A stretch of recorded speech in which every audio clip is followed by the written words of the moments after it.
Hello. Hi, everybody. Hi, folks. We got a few in here so far. So today we're going to be talking about twin flames, just as the title suggests. Hi, Latoya. So how rude would it be for me to say in the title that we're going to talk about twin flames and then not? Haha. I am staying safe and doing well. I hope you are also. Yeah, I'm pretty my life is kind of naturally very quarantined. I don't have to go out of my way to do extra like social distancing. It's kind of me and the cat all most of the time, unless I'm visiting some family. That's pretty much it. But hello everyone. I hope everybody's doing well. So I'm going to talk about twin flames today. Should I wait a couple moments to see if anyone else pops in? Um,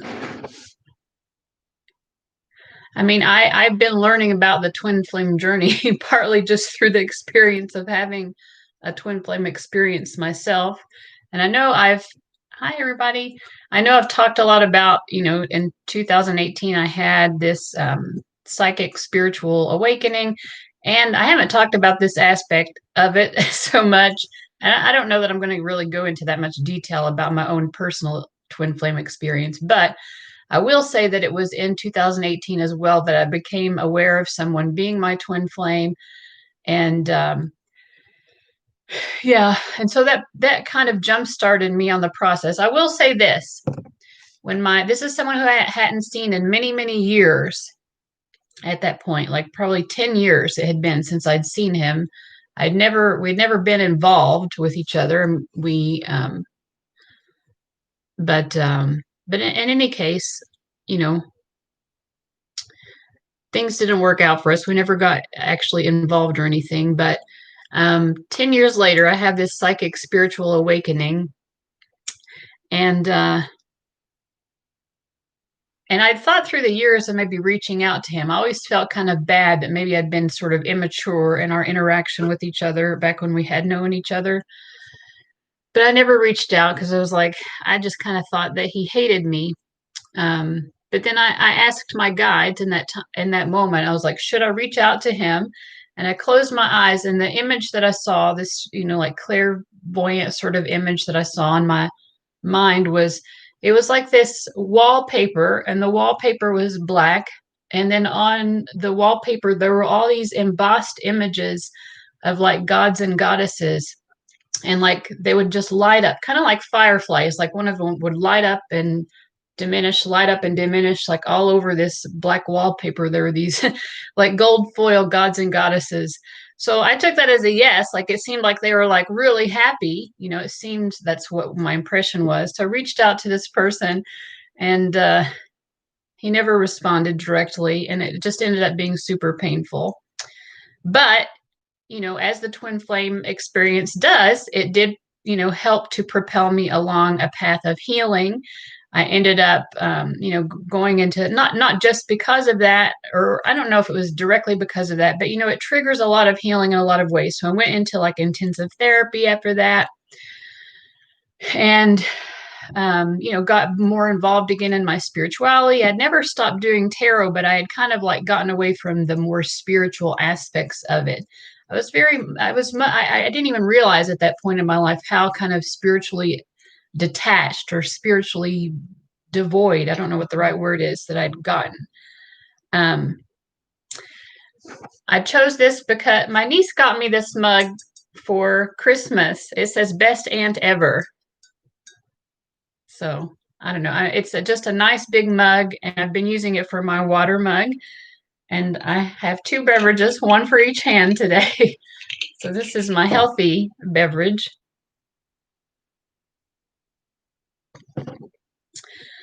Speak three names. Yeah, there was definitely a reason for it. Although I was cursing my guides for a while after that because it really hurt. I mean, I was like, I'd reached out to him, and then I like reached out again and like poured my heart out.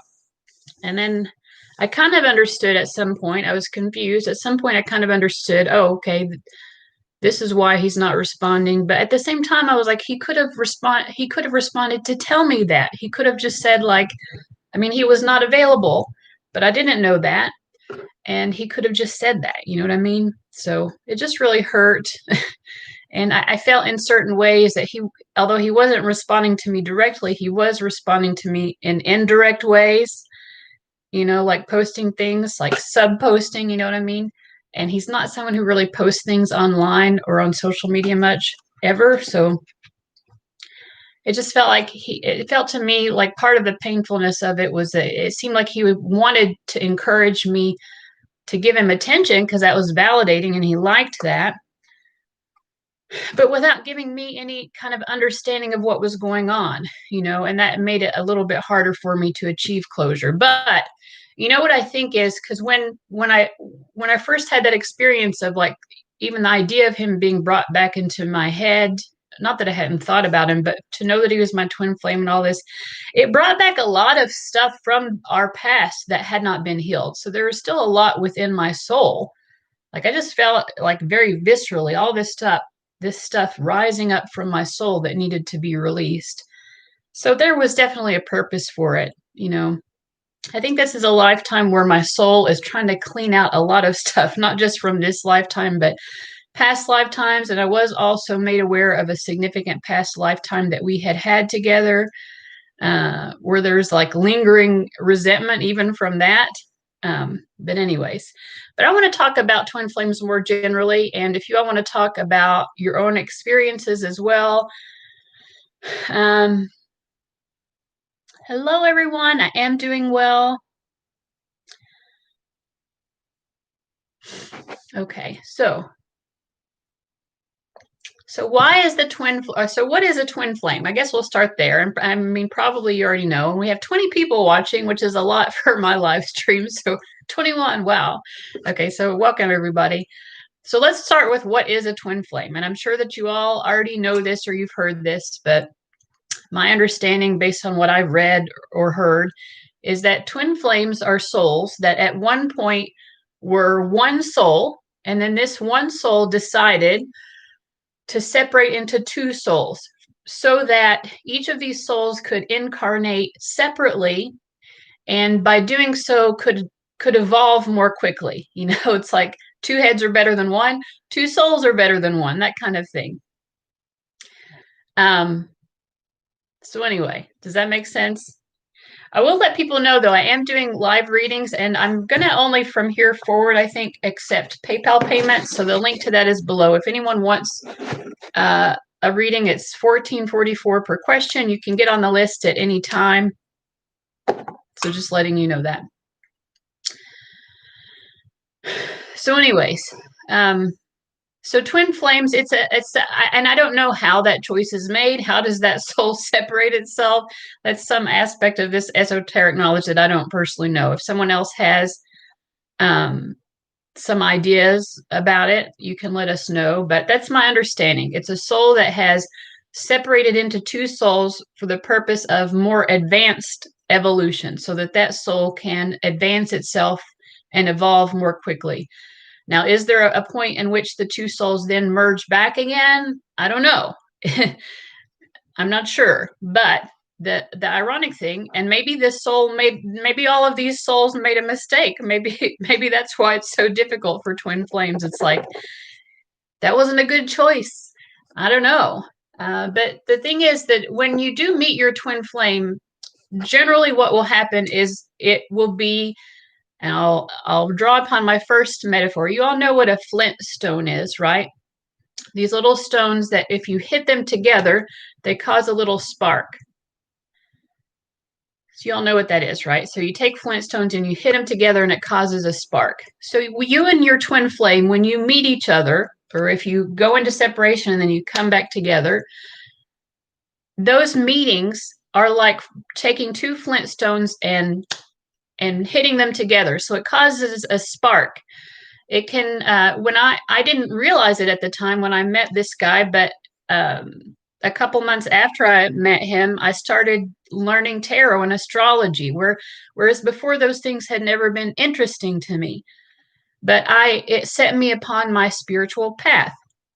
I have talked to you all before about the fact that I grew up in the Bible Belt, and I grew up with, evangelical Protestantism. And when I was growing up, I always thought that I was religious. Really, I was just a very spiritual person. When I was a little girl, for example, I used to draw this picture over and over of a sunset over two hills, and then I would write, God is love, God is love.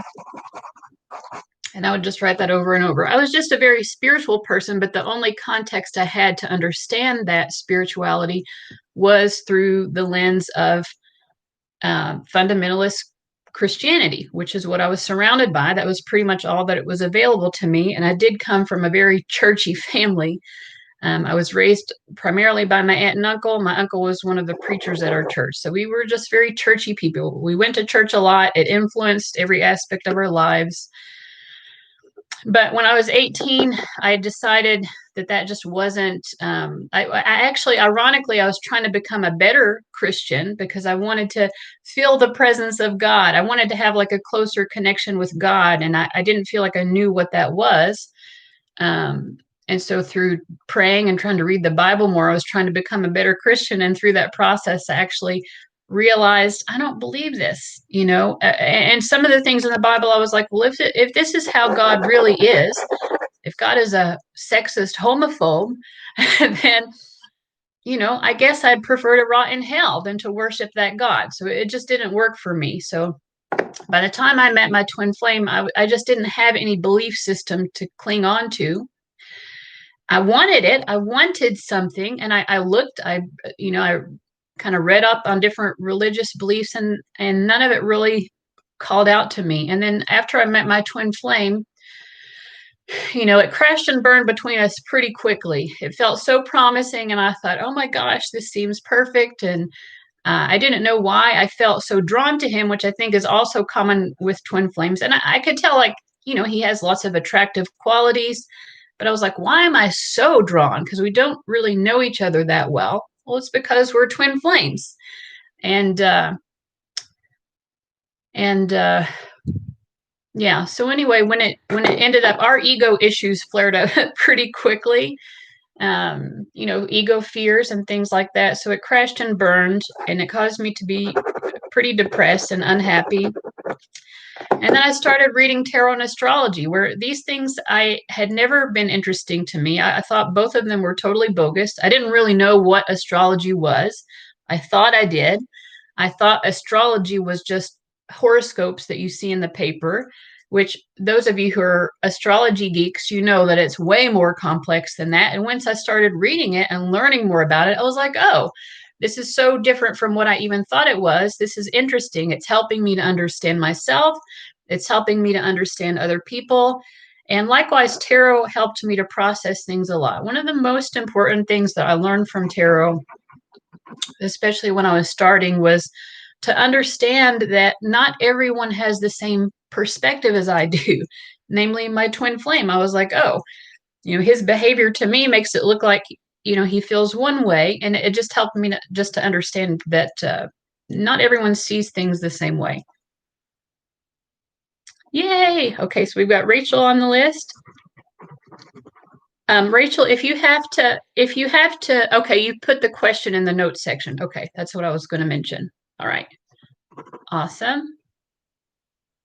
Oh, Billy Joe is here. I don't know if any of you watched Billy Joe. But anyway, I watch your channel a lot. So Spiritual Guidance and Tarot with Billy Joe. If you haven't watched her channel, you should do that. It's so nice to have you. Thank you for being here. You did one of your readings that I will always remember. She did a starseed reading, and I don't know, it's been a while since you did that, Billy Joe, but that was a really cool reading, the way that you approached that. So I just want to throw that out there. But all right. So yeah, I mean, a lot of times when twin flames meet, it will spark like some sort of spiritual progress or significant personal evolution. And it can also cause your chakras to start to waken up, or like a Kundalini awakening, Kundalini rising type experience. And even, like I said, we had not seen each other for 10 years and still haven't seen each other now for, I guess, 12 years or whatever now. But But just the way that Spirit brought me back to this awareness of who he was and that this was my twin flame in 2018, it caused another spark. So that was really a big part of what kind of sparked that spiritual psychic awakening that I had in 2018 as well. And, so that's kind of a part of what the twin flame process does for us. Now,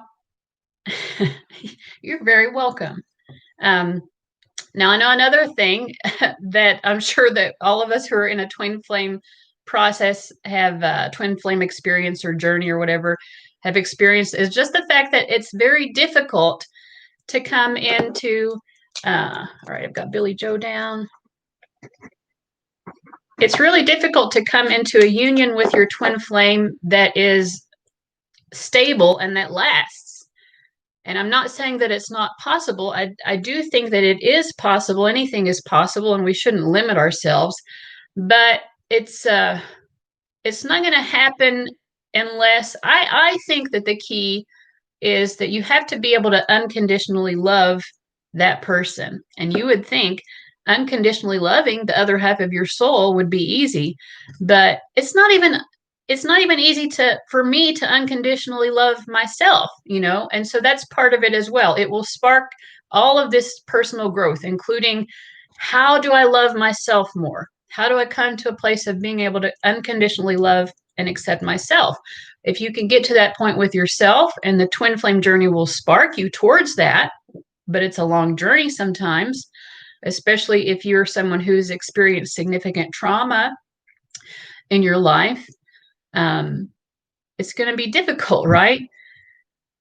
But if you can, the closer you can get to unconditional love for yourself, then you can have unconditional love for this other person. I think that may be those times when the twin flame union can be more stable.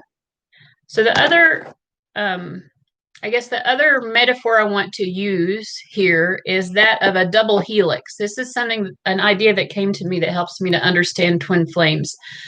You know what a double helix is, like a DNA double helix, where you have these two sides. They're like two sides of a ladder. And then you have these spokes, like spokes of a ladder, that, cross these two lines. Right? Well, you know what a ladder looks like. And then a double helix is just a ladder, but it's twisting around and making a spiral. So you and your twin flame are like these two sides of the double helix. And every so often you'll come together like this spoke. It'll connect you for however long. Sometimes people can have a relationship with their twin flame, but it will end up not lasting because of all the things that we've mentioned. It's just difficult to remain having that stability with someone. But you'll have those moments, right? And then there will be another point of separation, this space between the spokes. And then you may come back together in some way. And this can happen throughout lifetimes. It does happen throughout lifetimes. And sometimes you'll have lifetimes where you don't incarnate with your twin flame as well. So that would make an even longer separation. But both of those, the coming together, like those two flintstones, when we take two flintstones and bring them together, that creates a spark of growth. And then when you pull apart, there's this desire to remain with that person. And that desire also kind of intensifies you in your own process of evolution. I do think it's possible, like two people could come together if they've achieved enough in the way of, we're not expected to be perfect. That's not possible. But like, if we can get to a significant enough place of unconditional love for ourselves and for the other person, then yes, maybe we could come into a stable union with that person and live out the rest of our life, until death do us part. And then death would be, again, the separation. There's always going to be another separation. Will there be a point at which twin flames are whole again? I don't know. But I mean, of course, all of us are part of the same soul. All of us are part of the same collective soul regardless. And so at some point, do we all just, merge back into oneness anyway? So I guess in a sense, it doesn't really matter if you come back into oneness with your twin flame specifically, because you know, we're all just going to come back into like a collective oneness at some point. Maybe. I don't know. I don't know that either. But anyway, these are the things that I'm understanding about twin flames. The final thing that I will say about twin flames, and I think that most of you will not believe this, because usually when we have a twin flame, when we recognize it, we feel so certain that this is the one, there is nobody else, right? That's part of that desire that, you know, does end up making us want to progress in some way, or whether we want to or not, it just leads us to growth. And so it's going to be hard for some people to believe this, but my guides, I had anyway, I don't want to go into who the guide is, but I felt that I had this message so strongly at some point that we can have more than one twin flame. And I know you're thinking like, well, if this is the other half of your soul, how is that possible? There can only be two halves. But it's because we are multi-dimensional beings. And I'm sure a lot of you already believe this already. You know, we have existences not just in this dimension, but in other dimensions. So if you have a twin flame, if your soul has separated itself in some other dimension and you have a twin flame in that dimension, we can incarnate from dimension to dimension. We can cross from dimension to dimension. So you could have multiple twin flames from other dimensions incarnating with you here. Even your own self could be incarnated somewhere on the planet right now from another dimension, you know? So anyway, so that's how I think about it. And the thing is also, I just, the final thing that I will say is that people sometimes get into this mentality that the twin flame is the best relationship that you can have. Well, for all the reasons that we've already said, in many ways, the twin flame relationship is not going to be the best relationship that you can have. It's going to cause a lot of turmoil and a lot of heartache. And if you just want to have like a happy relationship, like a happy functional relationship that's not constantly triggering you, you'll probably be better served with not a twin flame relationship. And until, like I said, maybe both of you have evolved to the point of unconditional love for the self and unconditional love for the other, which is difficult to do, you know. So anyway, that's all I have to say about twin flames. Seichi Rao is saying, my guides insist I don't have a twin flame, and the card that dropped in that second was the Hermit. I can understand that. Also, speak three names. I can understand that. Also, concept of time is relative, and so theoretically possible to incarnate on Earth at the same time more than once. No, I'm only going to be able to accept it through PayPal going forward. YouTube takes like 30% of the super chats, and PayPal only takes like a really small percentage. So it's just better for me. Okay, so I've got two people on my list. I've got Rachel and Billy Joe. I don't know if Rachel, or if you're still here, or if you're at work and you had to step away. But let me pull up my PayPal account so I can see what her question is anyways.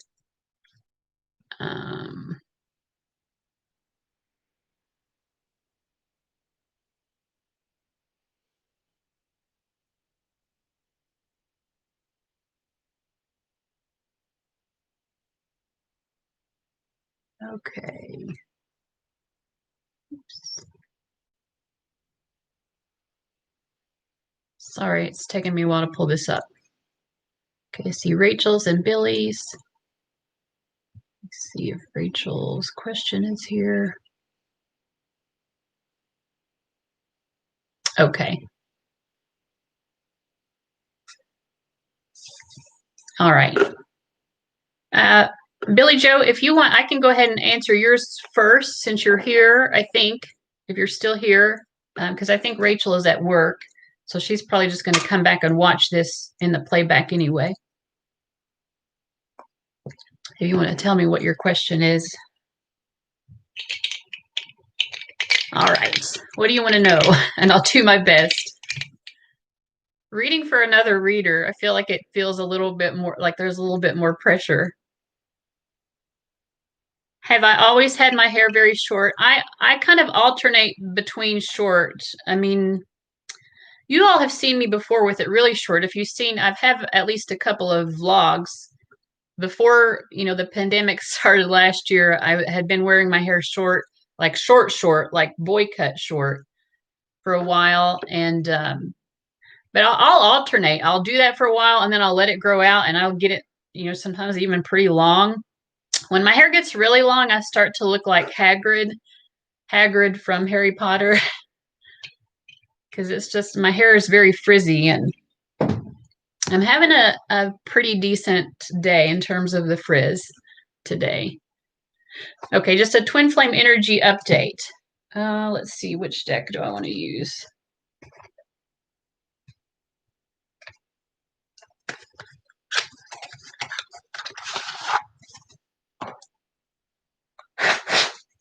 Okay, so Billy Joe and her twin flame.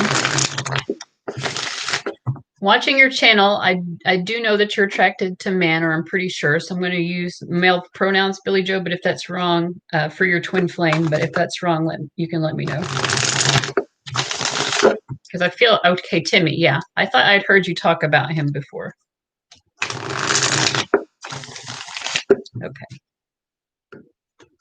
Whoops. Okay, the first card just plopping out is the Knight of Wands. So I feel like the sexual chemistry or the sexual attraction between the two of you right now is very strong. Let's just say, like, where is he at with this? So for Timmy, I get the 10 of Pentacles. So he definitely is looking at this in terms of long term, like he's hoping and expecting this to be long term, like a long term partnership. We also get the Knight of Cups. I mean, like he's having currently very strong romantic feelings for you, and he's looking at the long-term picture. He wants this to be a lasting relationship. With your energy, though, I get the Hermit card, Billy Joe. So I feel like you're feeling alone, perhaps. Like maybe you're feeling like you're just not getting the level of attention. And I'm also getting the Strength card.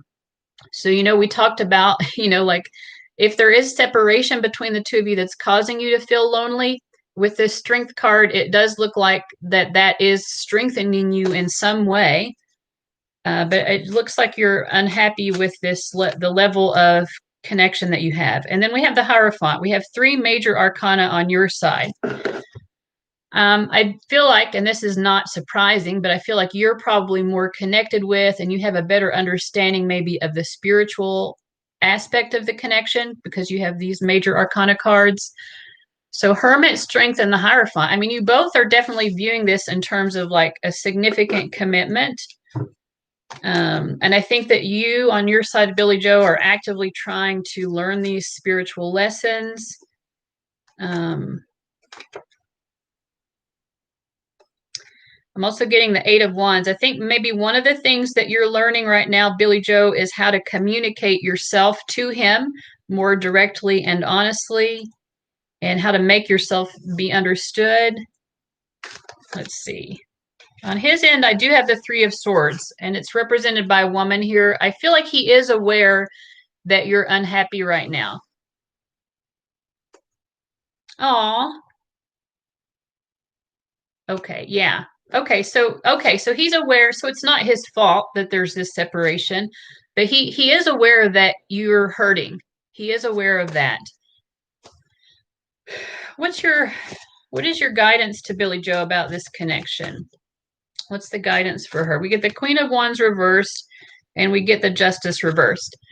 So first of all, with the Queen of Wands reversed, my feeling is that if you're feeling guilty about, maybe you're thinking about other guys, or you're just kind of like in your head, imagining, or even talking to other people or whatever. And if you're feeling guilty about that or whatever, because the Queen of Wands reverse can definitely be someone who's like, still looking at all of her options, somebody who knows that she's sexy and attractive and is willing to take advantage of the fact that she's attracting attention.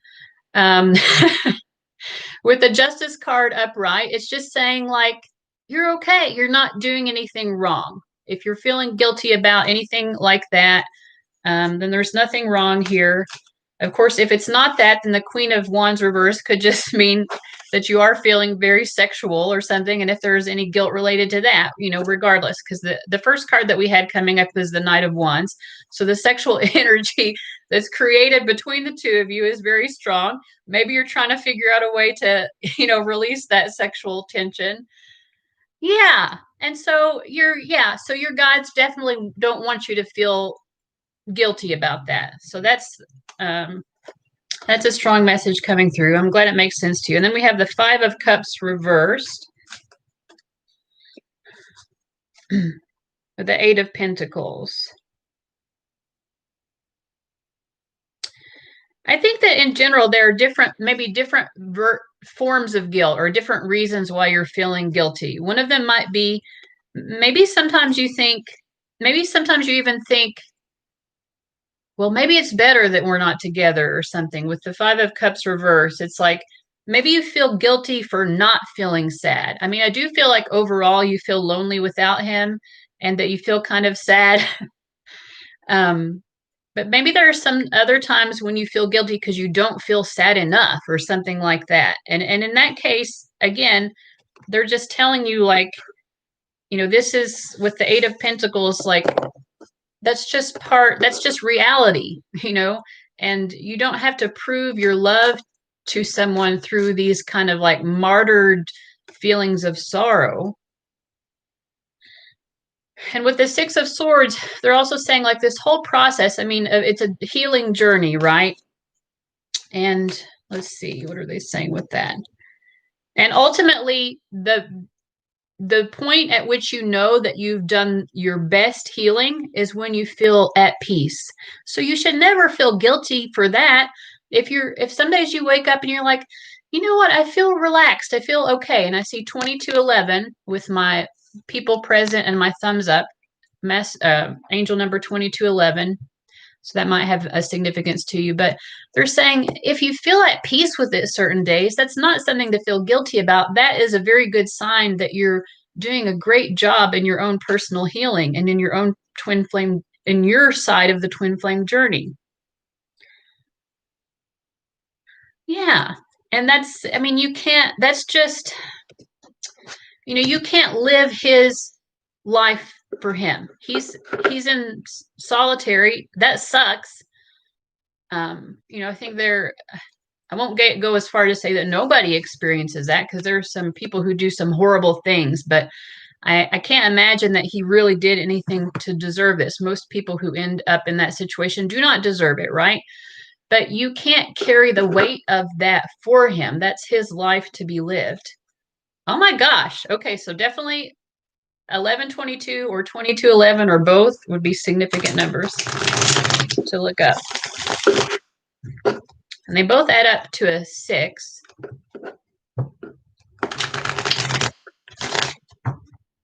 Which is the Lover's card number, as you know.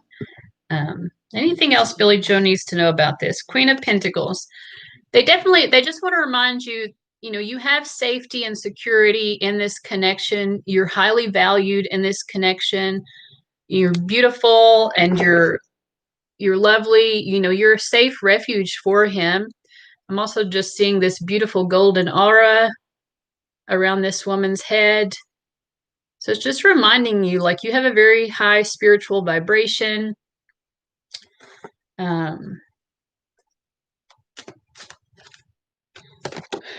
again, when I'm asking here about, the fact that you feel guilty about his life circumstances right now, I keep getting the Eight of Pentacles. Just now it wanted to come up reversed. And it's picturing a pregnant couple. And it makes me think, I mean, you all are not pregnant, but you're trying to give birth to this life together, right? That's what the two of you are trying to give birth to. And you can only do your part of it. I mean, you're already carrying your weight, right? They're reminding you, you're the woman here. This isn't an actual birth, but like you're trying to birth this life together. You're already carrying enough of the weight. Do not feel that just because you're not the one in prison that you're not carrying your level of weight in this. You absolutely are. I think that's just the kind of the point they want to drive home with that Eight of Pentacles card. You got him a contraband phone. Yeah. How long? Do you know how long he's going to be there, Billy Joe?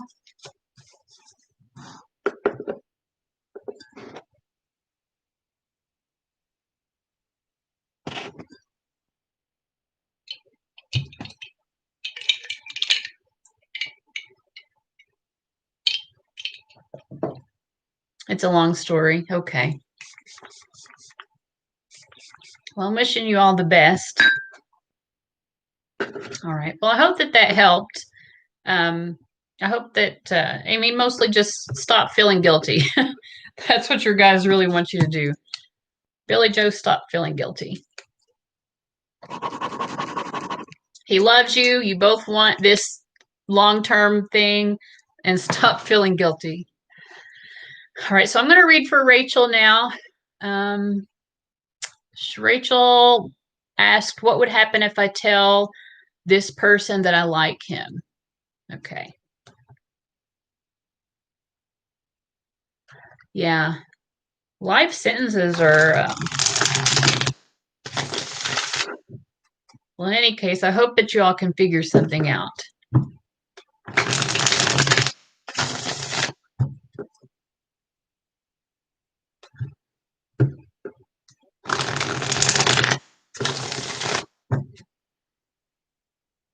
Well, I will be sending my prayers for the highest good for you guys.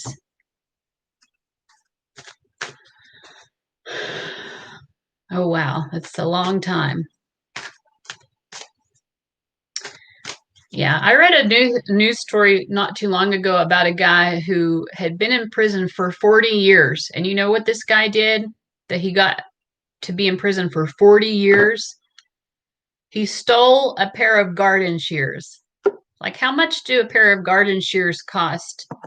Like, you know, like he could have just paid it back or like given the garden shears back. Like, why was it? I mean, he didn't even necessarily need to spend time in jail, you know, much less 40 years in prison for stealing some garden shears.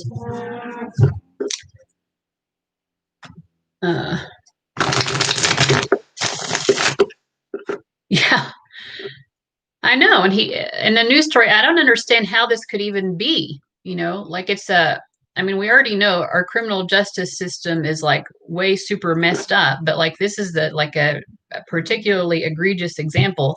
Like he came up for parole and he was denied. I mean, maybe he's doing something while he's in prison that's making it look bad for him. I don't really know, but I mean, his original crime was stealing garden shears. He should never have been in prison for that to begin with. It's just ridiculous. Oh, thank you. Is it Lihana?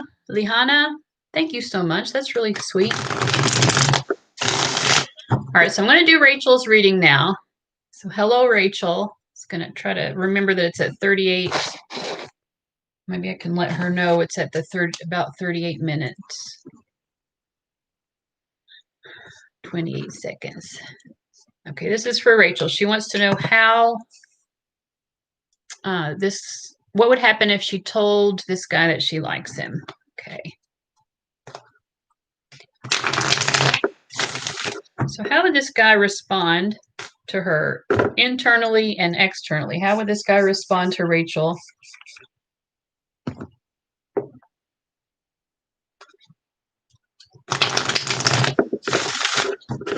Internally and externally. Internally, we have the Five of Cups. Well, I feel like he'll be shocked. I feel like the expression of this little mask here is kind of like his expression. He's kind of shocked. I feel like with the Knight of Pentacles as well, he's like a little bit reluctant here. Why is he feeling shocked and why is he feeling reluctant? Shocked, we have the Eight of Pentacles reversed.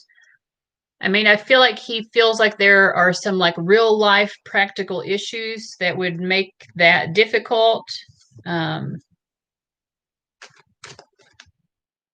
Yeah, it's like with the Ace of Swords reversed, he kind of feels like it's wrong, and I think that Rachel will understand what that means.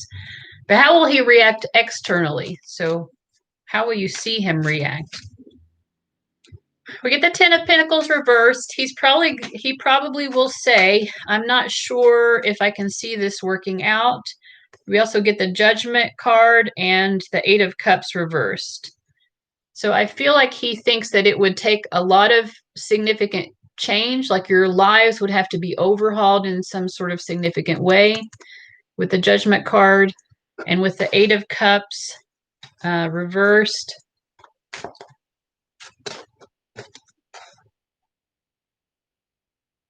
I think I'm getting Seven of Pentacles reversed and the Knight of Wands reversed. I think he would be kind of concerned that you're trying to run away from something, and that maybe you're trying to run away from something that's more stable to something that's more new and exciting with him. In terms of his actual interest, like, does he share the interest? We get Seven of Wands reversed. I think that he does, but he doesn't want to fully admit it because this is what's his name, slaying the Minotaur. I don't know if you can see that, but it's sort of like he's like trying to slay his own personal demons. I do feel like with this reverse, he'll be very tempted, to kind of go there in a more romantic way with you, but he would be trying to hold back from that temptation, but it would be difficult to hold back from the temptation. So how would he feel? He would feel tempted. He would feel hesitant. Anything other guidance for Rachel about this situation?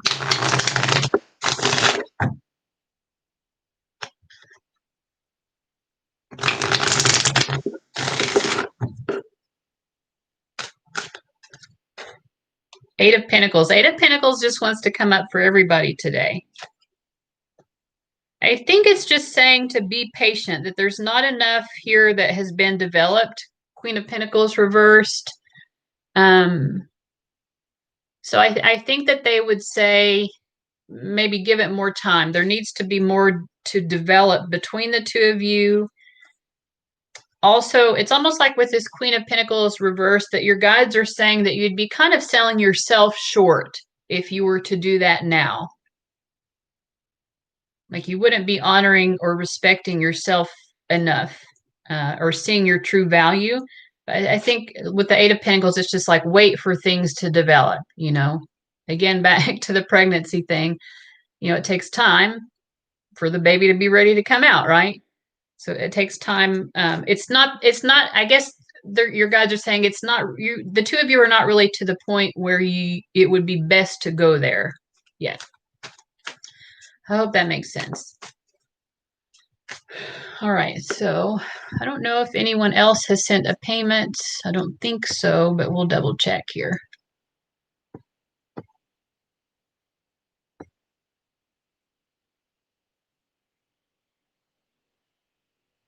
I know a lot of you prefer to use the super chat. Maybe I'll do that again at some point, but I just wanted to see, like, because I do get more money if people pay via PayPal. I just wanted to see how that works in the live chat. Maybe I'll go back. It is a lot easier to pay in super chat because you don't have to leave the site or anything, but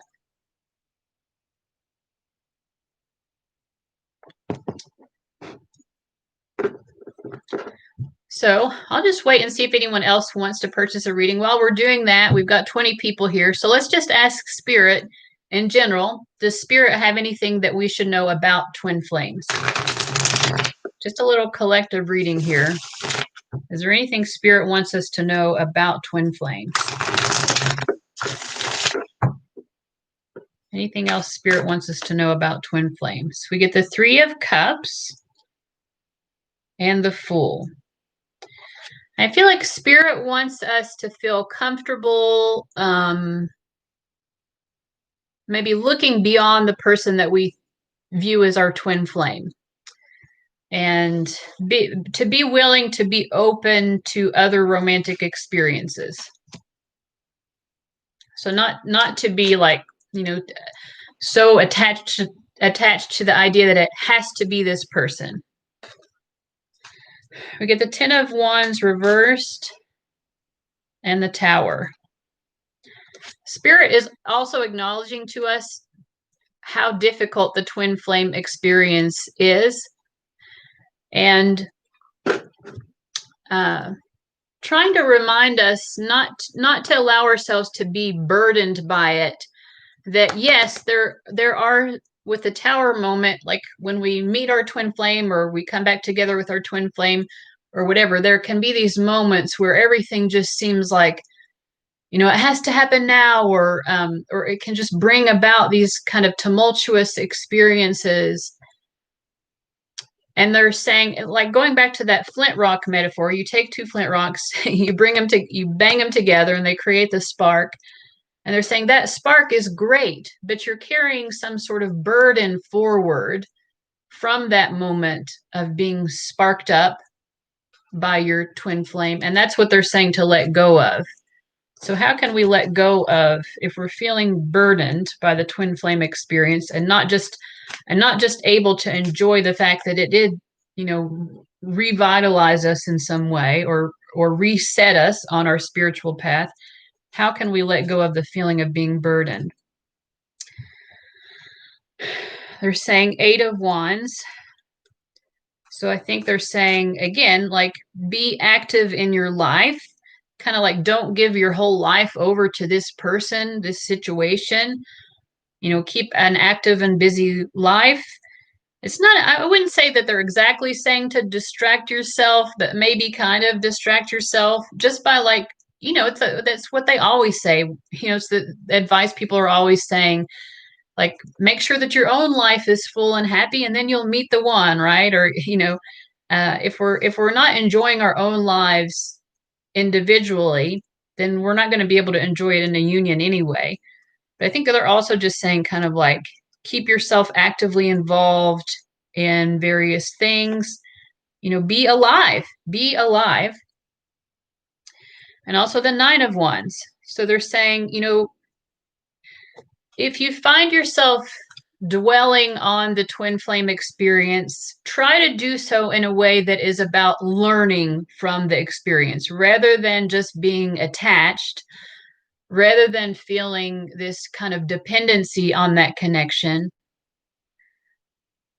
If you are pondering and, like, find yourself, like, overanalyzing all that, try to at least do it with the goal or the intention of, let me learn from this situation. The 9 of Wands to me is also about getting into repeating patterns. And if those repeating patterns are unhealthy, then you're going to have to find your way out of those repeating patterns. So if you find yourself repetitively thinking about or obsessing about the twin flame experience, at least try to direct that towards getting out of the pattern that you're in and having some sort of emotional and personal growth, learning the lessons. I kind of already said it, and I'm repeating myself.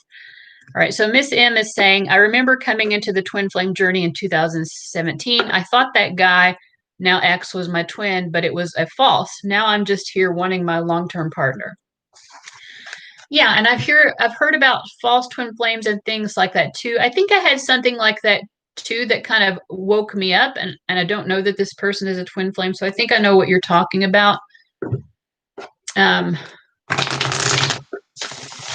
My twin flame, the one that I spoke about earlier, like I said, I think that we can have more than one, but we were co-workers. And but anyway, a few years after that, after I hadn't seen him, I was working at this other place, and there was this guy there, and it was almost like I was repeating a pattern that I'd had with the twin flame with this new coworker, and, like, some of the elements of it seemed the same, and it was like, I was like, oh God, why? Like, I feel very attracted to this person, but why is it triggering all this stuff? But I remember one day he had come into I was there, I was a substitute teacher is what I was doing. And he worked at this school. He came in and he was saying something to me, and I looked up and I looked into this guy's eyes, and like literally it's like his eyes flashed blue. It was so weird. But I don't think that guy was a twin flame. I think that it was more likely, like you said, like a false twin flame, or I don't exactly know what people mean when they say that, but I think there was something about that was, again, supposed to spark some sort of healing. Because one of the things it brought forth was a lot of these feelings of unworthiness. Because this guy, I just thought, oh, he's too cool. He's like, he had like a successful, like, music career and was kind of known. And I was like, and he was really good looking. And I was like, I'm not worthy of this. Like, how could this guy ever like me? But anyway, it's because I had to work on my feelings of worthiness. So that was many years ago as well. But yeah. So how did you determine that this was a false twin flame? Just because it didn't work out? Or now, one of the things I will say that will help you to tell if it's a twin flame or not is that there will be lots of mirroring between the two of you, and it can happen in two different ways. It can be that the two of you have had the same type of experience, and sometimes it can be that you've had very opposite experiences. So, for example, like what if the two of you could have both had alcoholic, abusive fathers? So there would be like a similar experience. And there will be a lot of these. It won't just be one thing, but a lot of significant mirrored experiences. But then what if at the same time there could be an opposite, like you both had this experience of abusive alcoholic fathers, but then the opposite mirroring could be that you come from like extremely different financial backgrounds. Like one of you could come from a very wealth privileged background and one of you could come from poverty. But and like with my one twin flame, when I've thought about these different mirroring things, it almost starts to feel like a fractal at some point. It's like this weird, like bizarre pattern that spreads out. But I will also say, like when you start to understand the degree that you're mirroring each other, it can also help you to understand certain things about them that maybe you didn't understand before. For example, if you've experienced some sort of trauma, like childhood trauma, that your twin flame is most likely dealing with some sort of trauma as well. And so you can understand through your own experience of that kind of what your twin flame's experience is. Tay is saying, I met him when we were both going through the same exact experience. I've never had anyone trigger me so much. I feel like we both triggered each other's awakening. Yeah, it is an extremely triggering experience for sure. And Miss M, he definitely triggered me to start learning more of my values and boundaries. Yeah. So like the twin flame experience, yeah, it triggers this growth, but it's not an easy growth. And, it's like, I know I use the butterfly metaphor a lot, but it's helpful. Like that caterpillar, it's something about the twin flame experience. It makes us we want to go into the experience. And it's like going into that cocoon, but it ends up being kind of a painful experience. But then we're inside the cocoon and it's like, oh, well, there's nothing I can do about it. I just have to wait till I'm ready to come out of this cocoon, I guess.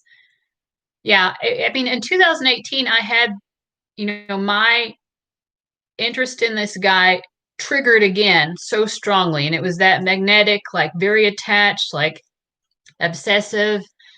And in early last year, like this time of year in 2020, I was just exasperated. I'm like, I spent like nearly 2 years, like, obsessing, and I can't get over this guy. And I asked my guides, I'm like, when am I going to get over this? Because it's exhausting me. And they said, you'll get over him when you fall for someone else. And that's what happened. So, anyways, thank goodness, because it was very exhausting. The most confusing relationship I've ever had. It's like so deep, but he makes me always want to run away. Oh, speak 3 names. Yay. Okay, what's your question?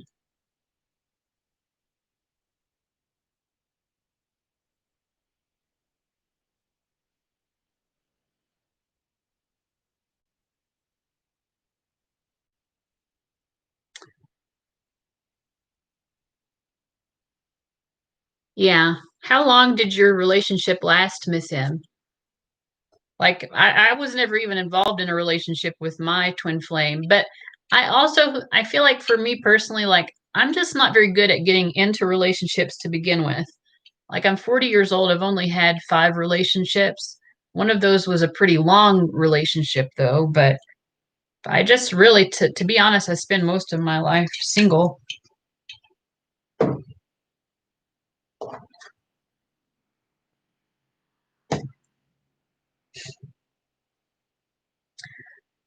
Oh, and Tay Tay as well. All right, so we've got speak through names and Tay Tay.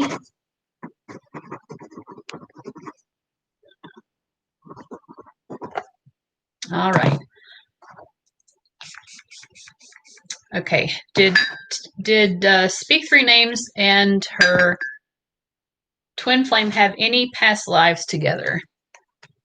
I'm going to use this. It's the Tarot of the Cat People. This is one of my favorite decks. So there is missing some cards. But I like to say if your tarot deck is missing a few cards, they weren't meant to be there anyway.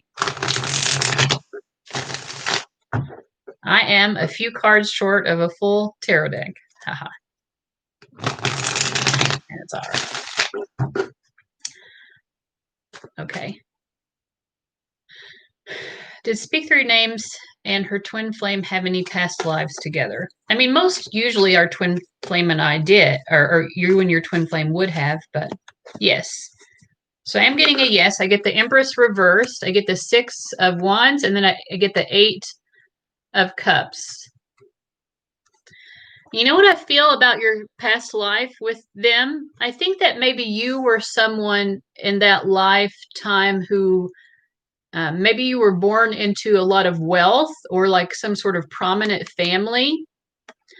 And I think that your twin flame was someone who was very successful, but they still weren't at your level of status. You know, they didn't have your same level of wealth or social standing, but it's someone who had obtained some sort of level of success for themselves still.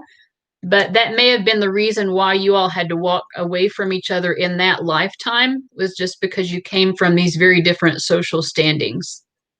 You were both successful. I mean, you were kind of born into financial abundance, I think, like I said, and he created some sort of success for himself. I do feel like you were gendered female and he was gendered male in that lifetime. Anything else? That was a quick question to ask. Let me see if there's anything else for her to say about her twin flame, their past lifetime. It really hurt. You were devastated in that lifetime. You lost that person. Like I said, I think he had to walk away because you were not of the same social standing. It was devastating to both of you. And you always, I think, throughout that whole lifetime, still, you both pined for each other. Anything to say to her about the current lifetime and how it might be affected by that past lifetime?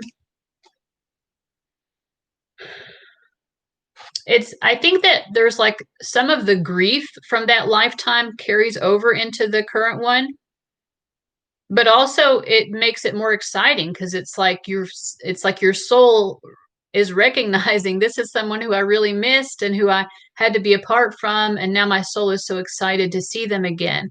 But it triggers that grief again still. And yeah, so it's almost like, I don't know if what your situation is with your twin flame now, but it looks to me like the past lifetime is still affecting your ability to be at peace with it. Oh, yeah, that's sad. So it is like definitely repeating. Why is she repeating this lesson? We get the Sun reversed and the Ace of Cups. Your guides are saying that you're repeating this lesson because the lesson that needs to be learned is about sort of the holiness of love itself, the beauty of love itself. That love is still there, it's still beautiful, it's still so precious, even if it is not able to be recognized in the ways that we want to recognize love, romantic love, right? So maybe it can't be recognized in this beautiful union, that you would prefer, but like you're still so in love with each other, and that love is so profound and beautiful just of itself. So I think that's what they want you to come to peace with, is how can I just appreciate that this love exists to begin with without having to force it into, to pigeonhole it into some particular type of human experience, like a relationship. Anything else she needs to know about her twin flame experience? They're reminding you that this twin flame experience you're having is a resource that can be applied to greater understanding. So it is trying to trigger you to learn something more, like actually like read something or learn more through experience. You're learning how to become stronger and kind of how to assert yourself more as well. Assert your own needs when it does come to relationships. But also, I think, like spiritual learning and getting.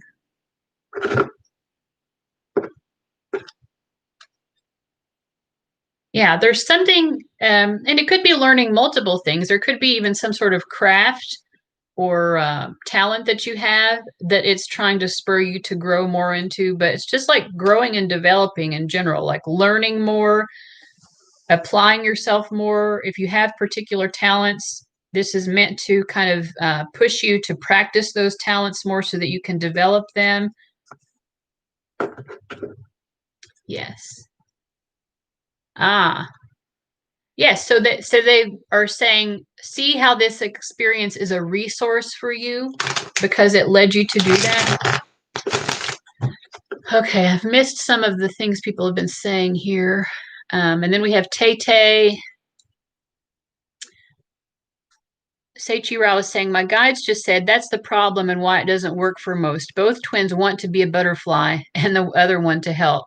Then with that, yeah, I think that's so true. Yes. Actually, I think that's absolutely true. Yes. Instead of understanding that their purpose is to care for the plant, they feed from each other. Yeah. And that's kind of like, how humans are in general, but of course it applies to the twin flame experience as well. That is very true. Miss M was LOLing at me at some point. I don't know what I was saying. Probably that I was like a few cards short of a tarot deck. Billy Joe, me and my twin are 3 years and 3 days apart. He was my first boyfriend at 10 years old, and it only lasted 3 days. Then we found each other after 33 years. So that's 333. It's a number of Christ consciousness for me. That's the association I have with that number. Okay, so I'm not going to be able to read everyone's. Okay, so Tay Tay wants to know, what is the guidance for me and my twin flame? We know we can't be together right now, but we can't let each other go. What lessons are still needing to be learned?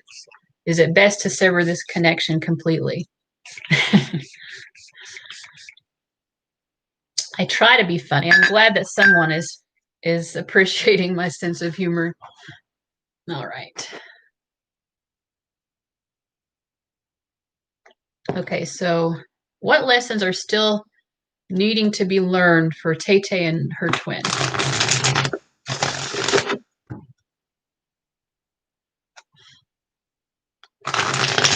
And if I ever accidentally use the wrong gender for you or your twin flame, please be patient with me. Just, you can correct me, or if you don't want to correct me and you just understand what I mean, that's fine too.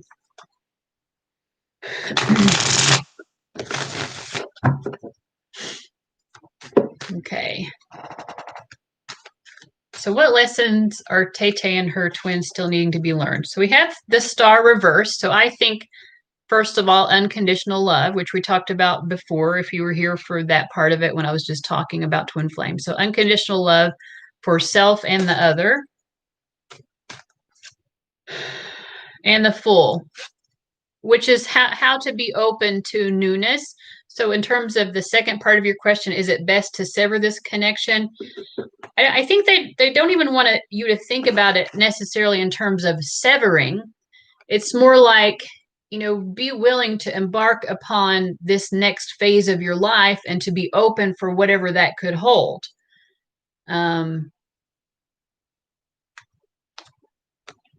It's more, I don't think that they would call it severing. I don't think that your guides would refer to it as severing. It's more about a healing process of being open to the next leg of your journey and being totally comfortable and relaxed with the fact that that may not include this person, and being willing to accept that and still joyfully move in to your future and be excited about whatever the future may hold. And it looks like, having more self-love will help to ease that transition into embracing the unknown. They do want you, I do have the Lovers reversed, Seven of Pentacles, and the High Priestess reversed.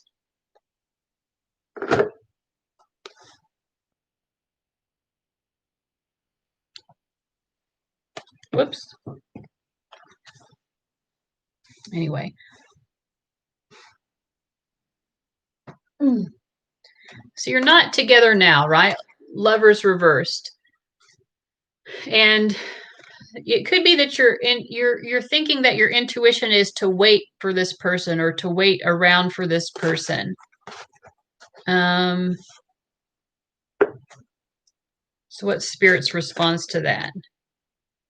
But they're saying, it's not like they're saying it'll never work out with them, but what they're saying is that if you're just waiting around for something to happen with this person, you're blocking your own journey. There are adventures to be had. There are experiences to be had.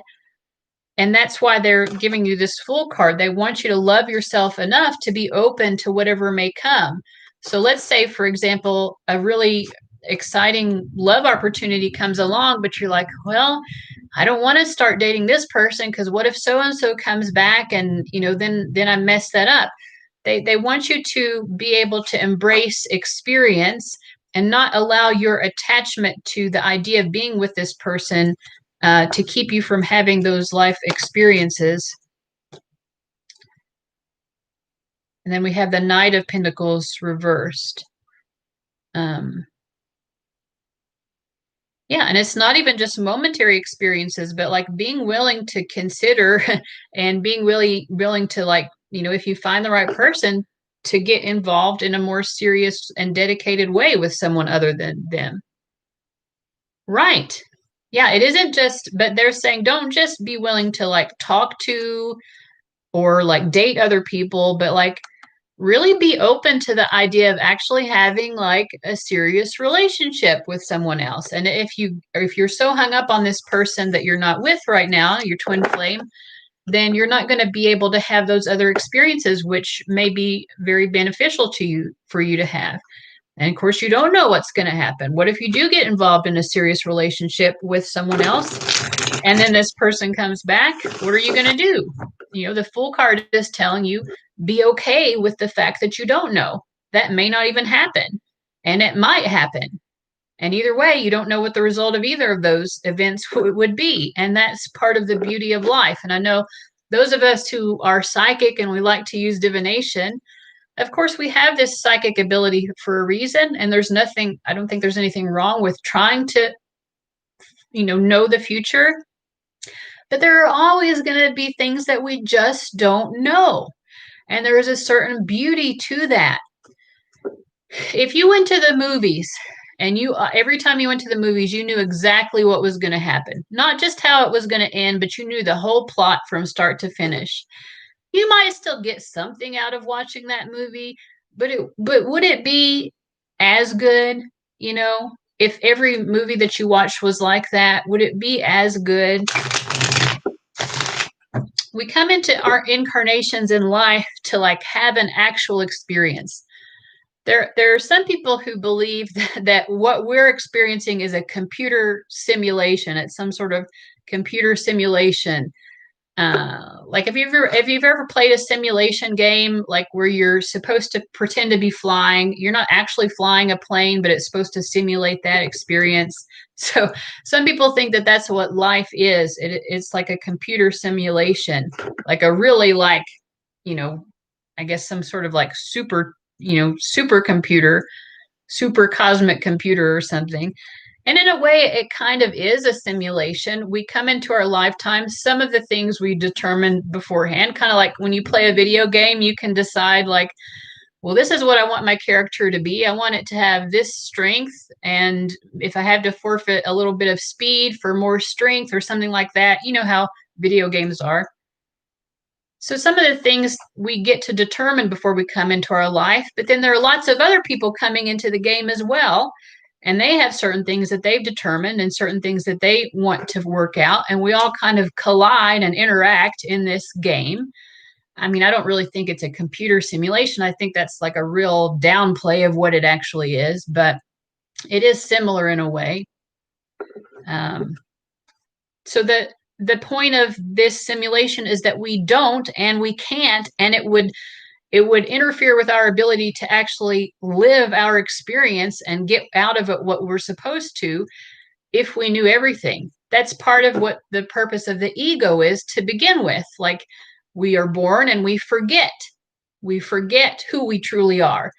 And even for those of us who are starting to remember, or we kind of acknowledge that there's something greater than this, what we're experiencing, that our souls are more than this, that there's an astral plane, and our souls experience themselves very differently there than in the earth plane. Even though we might know this intellectually, it's not like we can just experience all of that. We can know it exists, but we're not living it, right? Because we're here on earth to experience the earth existence. And that means we can't know everything, and we're not meant to.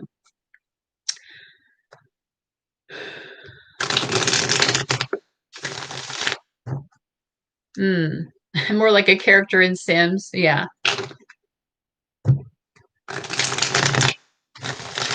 The Sims is a good metaphor too, because I kind of feel like, the little diamond shaped thing that hovers above their heads. Like if I feel like that's you could kind of think of that as like your higher self a little bit. Although in The Sims, your higher self can make you do all sorts of stupid things too. So it's not a perfect metaphor, but.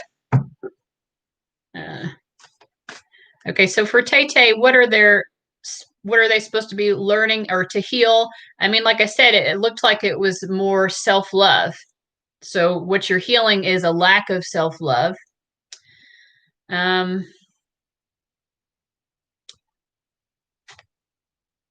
Yeah, and I'm just pulling another card for you, Tay, and it's the Ten of Swords. The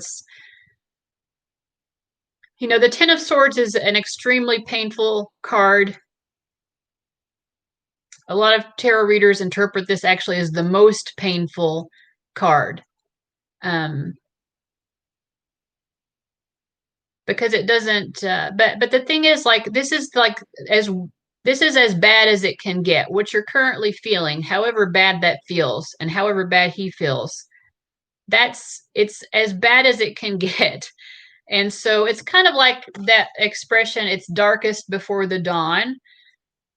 Kind of like, at the beginning of last year when I was so like exhausted and had been through the ringer in my twin flame experience. And I was just like, what is it going to take for me to be able to let go of this?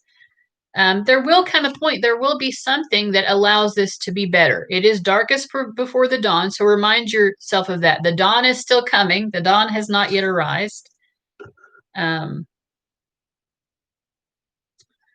Okay.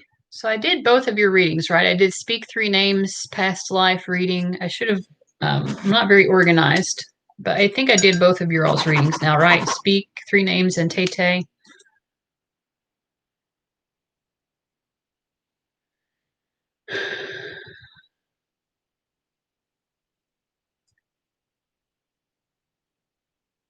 Does Seichi Rao, are you saying that sometimes your higher self makes you do stupid things? I don't think that the higher self would, your ego self, but no, your higher self, Your higher self is like an eagle. It's soaring high. It can kind of see the overview. All right, let me see if I've had any other payments. Nobody has said that I did. For my safety, I suppose, PayPal keeps logging me out, and I have to keep logging back in. Trying to keep me safe, PayPal.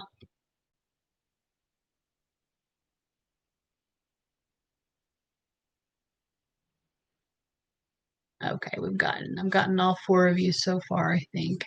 All right.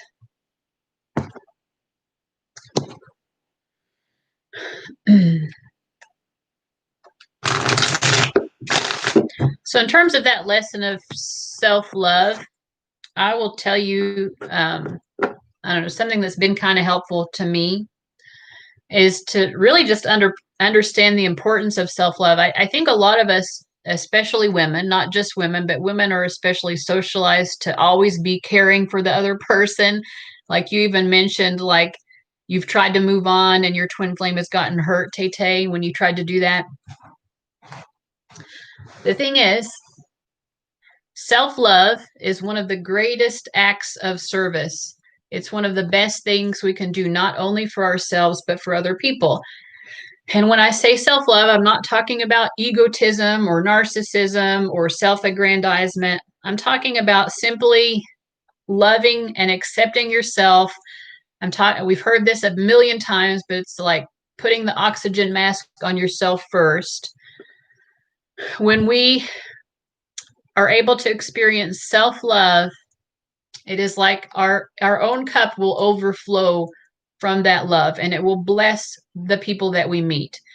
And I think a lot of times we approach this from a place of, I always need to be pouring love out on other people, love out on other people, emptying my cup out to make everyone else feel better. But then our own cup is depleted, and there's only a limited supply of that, right? So we're always going to feel depleted and not loved by others. Our cup is never going to be filled by someone else. We have to fill it ourselves. And when we fill it ourselves, it will fill to the point of overflowing. So there's another metaphor I like, which is this metaphor. Like imagine we're all on a beach next to the ocean and we're walking around and we're all sponges, like SpongeBob SquarePants. And our spongy selves have come out of the ocean at some point. We don't remember how to access the ocean again, even though it's right there. But our spongy selves are drying up. And someday, and maybe we purposely or accidentally bump into someone else. And we realize that when we do that, we're like, oh, I got some of their water. That was nice. And so that's what we can do sometimes in life. We try to take this water, we try to take this supply, this love that we need from other people, but it will never work because we're all just bumping into each other and we're all still drying up in that process. We're always going to be depleted. That will never work. Meanwhile, if we just go to source, the ocean, which is right over there, if we can remember, how do I get back to source? How do I remember how to draw love from source and replenish myself from within? Because we're all connected to source. If we can learn how to do that, then our cup will be overflowing. And the more people who do that, the more that we're all replenished. And at some point, everyone will recognize, oh, we don't have to like fill our cup from other people. We can fill it from within. So Miss M says, yes, she is a sponge. We are all sponges in this metaphor.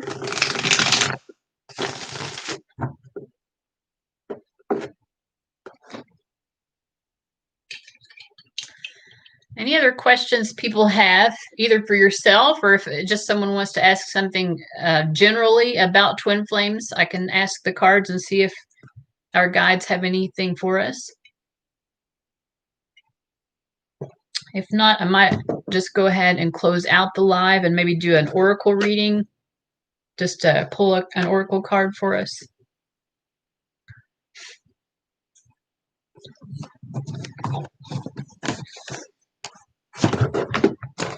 I have a pick a card coming out on Sunday. So this coming Monday, is Martin Luther King Jr. Day in the United States. Daylight, you are late as fuck, huh? You're okay. If you want a paid question, though, I'm about to close up, I think, if someone else doesn't get one. What was I saying? Oh, I have a message for world changers. Pick a card that'll come out on Sunday, just for y'all to know. And it is meant to honor Martin Luther King Jr. and to give some insights from spirit to all those who kind of feel compelled to be also, working to make this world a more loving place.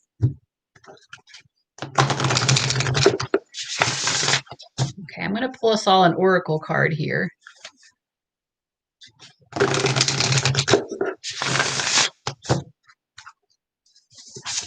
What do we need to know in general or about the twin flame experience?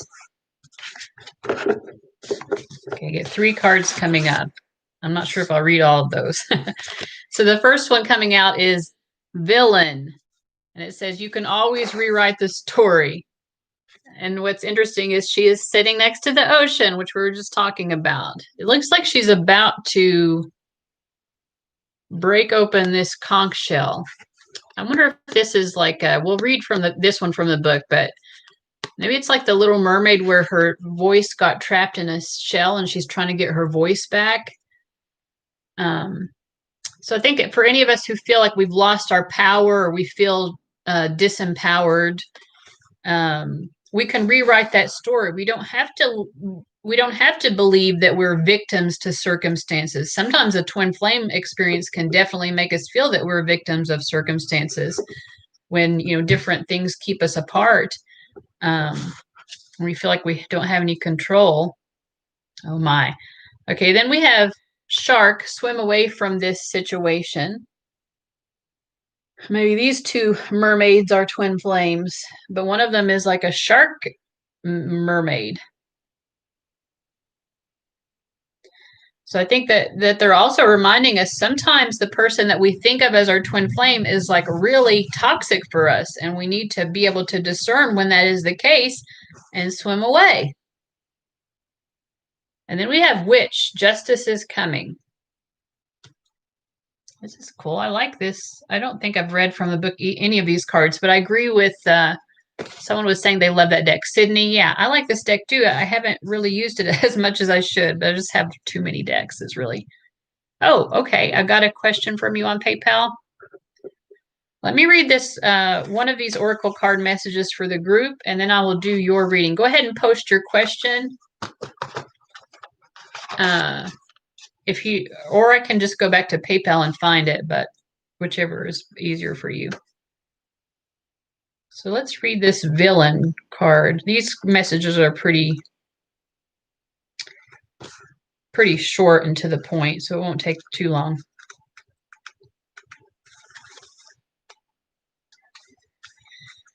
Villain, you can always rewrite the story. A hard truth to swallow. Sometimes our villains win. Sometimes we don't get to be with our twin flame. However, that doesn't mean you should give up or lose all hope. It just means that it's time to rewrite the story and keep going.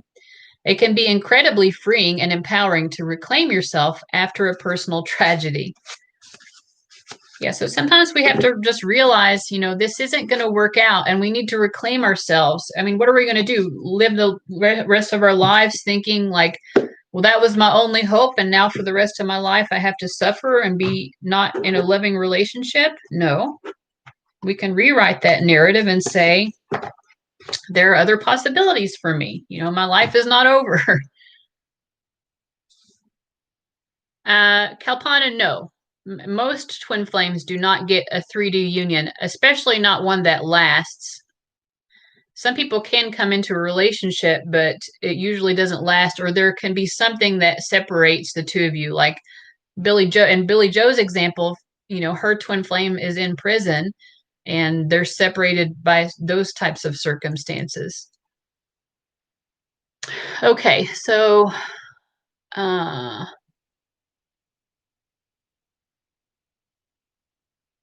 okay.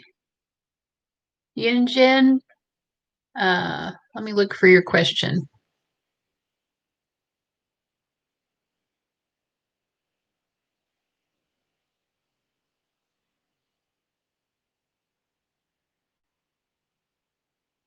Do. Takes me, sorry, it takes me a while to get PayPal to go to the right place.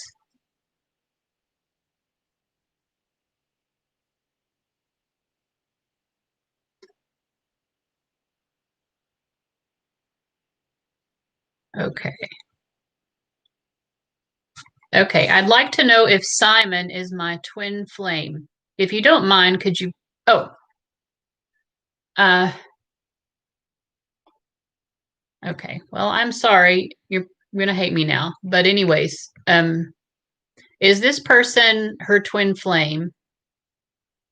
And then an energy update for the two of you. Okay, don't hate me.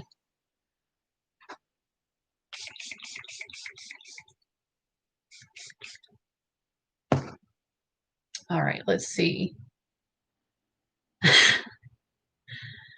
I'm sorry, honey. Okay. Okay. I'm glad you can laugh about it.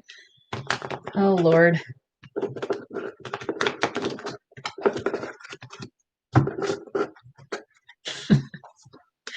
I just have a habit in these live streams of just reading whatever's there. Like last week, someone came in and said it was a troller. I feel like she had done this once before because it sounded familiar to me, but I had someone come in and just write, I like to drink my period blood. And so I read it. I was like, Hilda says, blah, blah, blah, because that's just what I do before I even recognize what the person is saying. Anyways.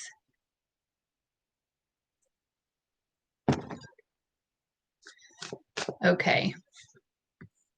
Okay. Person, is this person her twin flame? I'm getting a no here because I get 2 out of the 3 cards reversed. But remember, if you want to be with this person, it's going to be actually much easier to do that if you're not twin flames. People like the idea of it being a twin flame because I think people are like, oh, that's like the best type of relationship. But if you watch the beginning of the live stream, or you can go back later and watch it in the playback, sin. Okay, X is an S. Yin sin. Okay, I appreciate that. Thank you. Okay, yin sin. So the answer is a no. There definitely is a mutual attraction here with the 2 of Wands.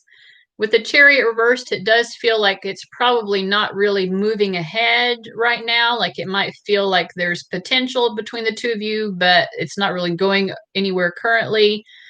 Let's see.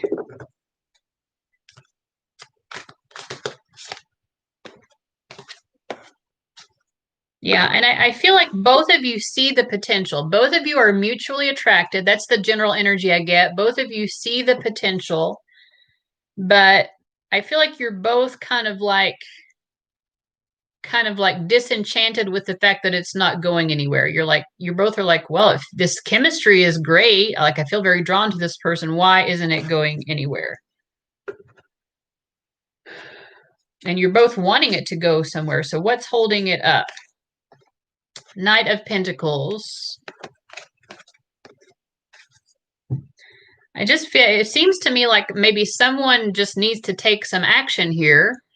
It could be both of you want something to happen, but you're both sort of cautious, too cautious to actually like make the first move or like make some sort of effort to progress it.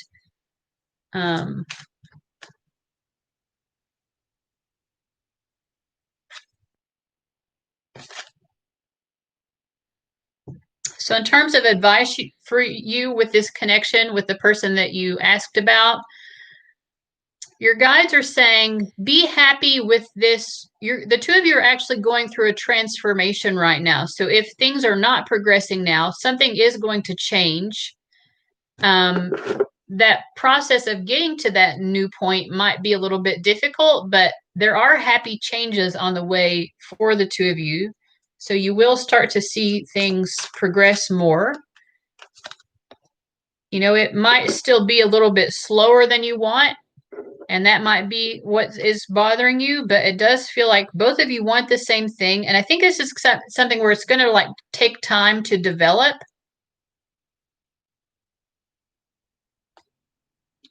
Yeah, so they just want you to kind of like embrace that. Like this is going to take time to develop, but there is something very beautiful here, and something will change. I think that there will be progress here, even though it feels stuck, but it's like a very slow moving progress. Any final words of thought? They just kind of want to remind you not to kind of blame him if it's not moving forward, like not to, sometimes we can get resentful, even though we care about the person, we can kind of get resentful towards them for the fact that it's not moving forward. So I think they're just reminding you with this Five of Swords reversed, that it's going to be better for you if you don't allow yourself to fall into this energy of like feeling resentful and trying to hurt the other person because you're feeling hurt by the lack of action or blaming it on them. So it's kind of like there's no one to blame here.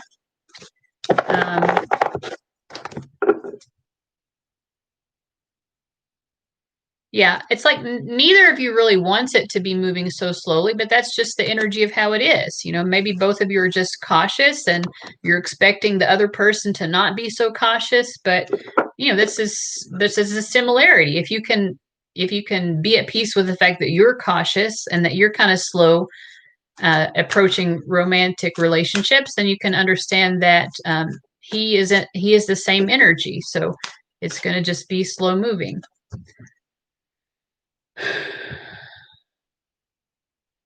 Ah, okay. Well, I mean, there is some change. I mean, maybe it could be a change that's bringing you to someone else, and you're just like wanting something to happen, whether it's with him or someone else. And in any case, something better is coming. It could be with him, it could be with someone else. Right, exactly. So never blamed him. So what is the Five of Swords meaning then, if it wasn't about that? Maybe blaming yourself or just feeling, it sounds like you are having a pretty healthy mindset about it.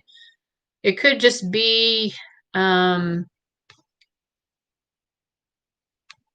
in general, like that they would encourage you to try to have more peaceful thoughts about it. If you do feel any kind of lack of peacefulness and you're thinking about it,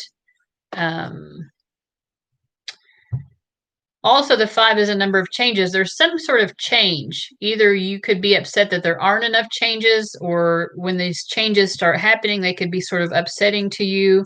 But whatever changes you're about to go through, it feels like some sort of slow and steady change that will bring you to a better place. Yeah. And that's like I was saying earlier, that's one of the things, self-love.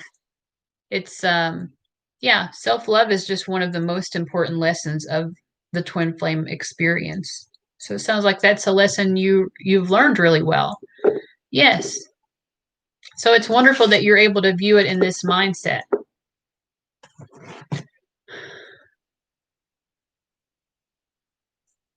Okay. So I hope that answered your question thoroughly enough.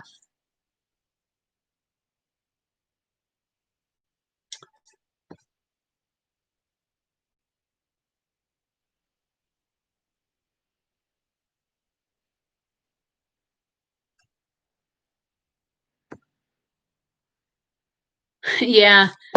Yeah, it's, you know, these situations are hard lessons to learn. Although I keep saying twin flame, they were telling me, your guides are saying that this is not actually your twin flame, but in any case, we can learn these self-love. Anyone can trigger the lesson of self-love. The twin flame experience just triggers it like in an extra strong way. But I know, right? 2020. Who do you think you are, 2020? Oh. Okay, I definitely missed out a lot. Kalpana, I'm doing paid readings, so if you want to pay, I can tell you that. I think Miss M has a general twin flame question. Go ahead and ask it. What's your general twin flame question?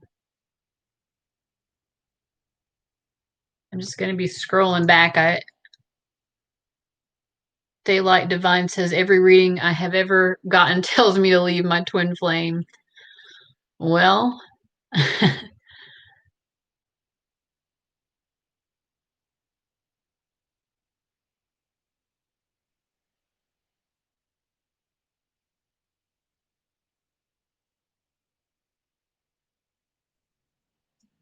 the thing I'm posting on Sunday is a pick a card. It's not a live stream.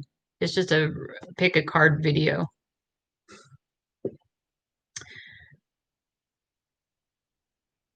Oh, thank you. And thank you for helping me out with the pronunciation too. I do feel bad when I don't know how to pronounce people's names. So, okay, Miss M is asking if we have already met our twin and went through the tough times and separated. Does that mean that the twin flame journey is over now, and now I can move forward to the long-term partner? Well, you can move forward at any time to the long-term partner. You have no obligation to be with your twin flame.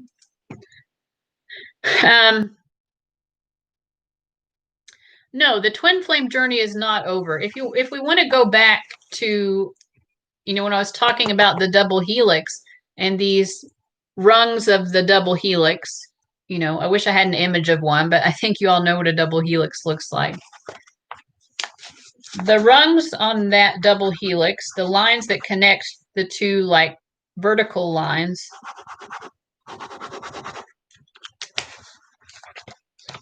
so like this is like a coming together point, and the space between would be a point of separation. So you've already been through the tough times and you're in separation, right?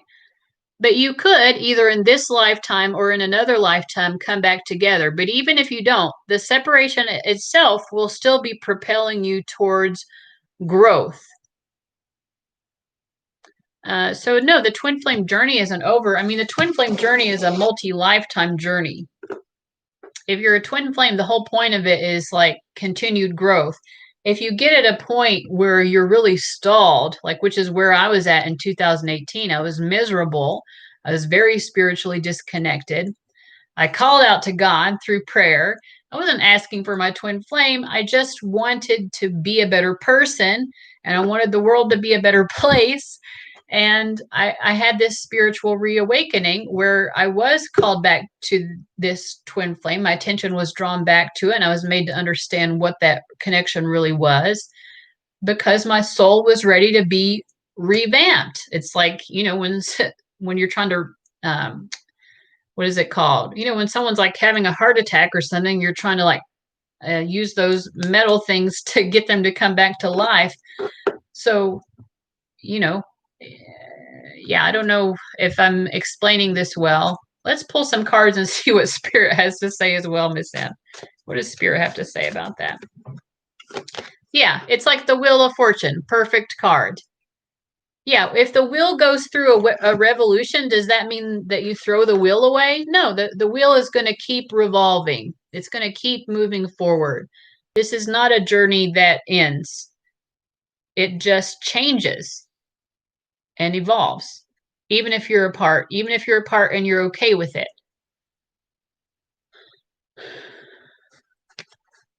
I just hope to never be pulled back to my twin in the future, especially if I've found my long-term partner already. And that is a fear of something that may or may not even happen. So I think that it would, what would be best for you is to let go of that fear. If that does happen, you can handle it in that moment that it happens. And that does happen to people sometimes. So it's definitely a possibility. But that shouldn't be your reason to not embrace the possibility. You shouldn't be like, oh my God, I can never partner with anyone else, because what if this happens? You're shooting yourself in the foot. You're keeping yourself from having experiences. And that is what our soul wants more than anything else, is just to have experiences. So to hold your soul back from doing the very thing that it most wants. Now your ego and your soul have different agendas. Our ego loves to hold on to things. Our ego loves to interrupt our process. And that's part of the game, the simulation that we were talking about before. We overcome that. It's like in Super Mario, we step on the little mushrooms' heads, right? It's like the mushroom is there, the ego is there, and we try to step on the ego's head so that we can progress through the lifetime. We are growing together, I hope. Yeah.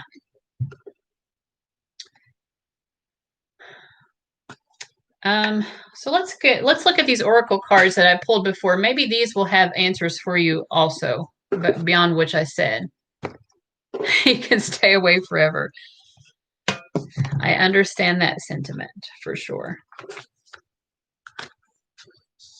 Yeah, I will say though, I feel good. I feel like I'm at a place where I don't feel that resentment anymore. And that I am glad of as well. The resentment didn't feel great.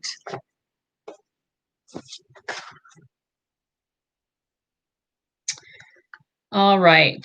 So the other card that we pulled, one of the other cards was Shark. Swim away from this situation. Which it sounds like you're doing or you're trying to do. So maybe this will be a message for any of you who are trying to swim away. Okay. It says, think of this as the Lovers reversed from traditional tarot. You've been hanging around a bloodthirsty shark, and they've hurt you before. This could refer to a lover, or it could refer to another loved one, such as a friend or family member. To put it simply, you deserve better treatment, and you're never going to find it with them. Leave now. They're not mincing words here. Leave now. Situations like this often grow so dire that you no longer feel safe swimming away, or to the point that you no longer have the energy to swim away if it's a really toxic situation. Okay, so if this is someone who's hurt you, that we can hurt people accidentally through being kind of mindless or thoughtless, and then they're like where someone's like hurting you not in an accidental way, or just so pervasively that it's like obvious that someone's just toxic, right? So you have to be discerning about knowing, all right. And this witch justice is coming. I don't know why, but this one is intriguing to me. All right. They say that whatever we do comes back to us the same times 3. If a person's intentions are well-meaning, then that good energy will come back to them in buckets. If a person's intentions are to do harm, then you get the picture. Either way, the universe is getting ready to deliver its justice. This person might be you. If so, you should handle it with grace and learn from your mistakes. Otherwise, this most likely applies to someone who's caused harm to you or your loved ones. Yeah, so if any of you have had some sort of shark experience where someone has harmed you, just know that the universe always balances that out. We don't have to expend emotional or mental energy or any type of energy bringing that about. The universe will do it. We don't have to. We can just let it be and know that everything gets balanced out in the end. What if we already are a whole soul and our purpose is something entirely different, but because we are so used to searching for our twin flame, we miss the purpose? Is that possible? Well, we are all whole souls. We can be like, okay, even aside, let's just imagine that the twin flame thing didn't exist. We are all individual whole souls, but we are also each of us a part of the oneness or the collective soul. You could think of it like this, we're each like a little raindrop falling through the sky towards the ocean of oneness.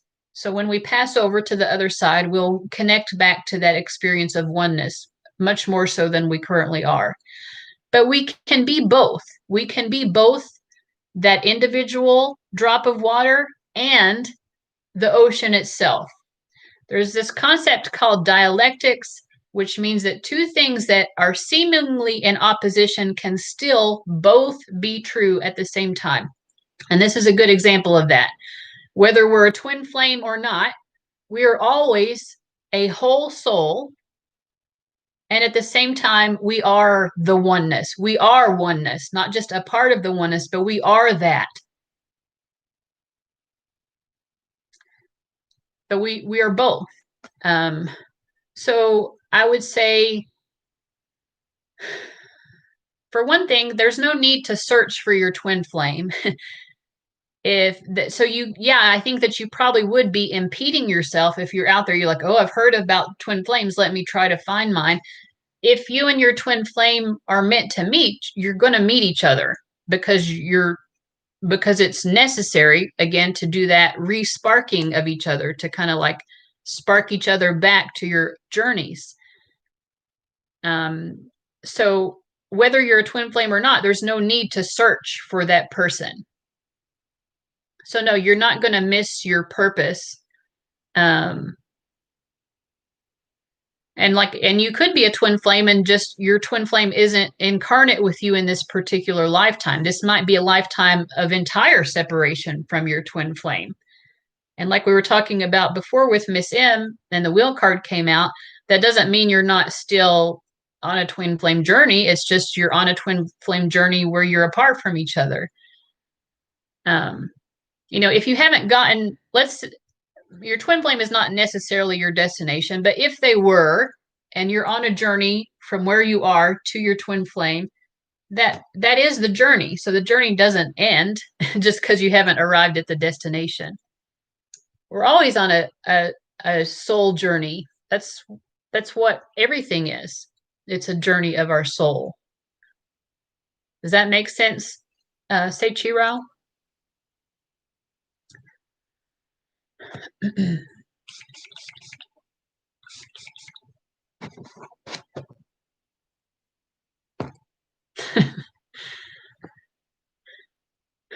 Let's see here.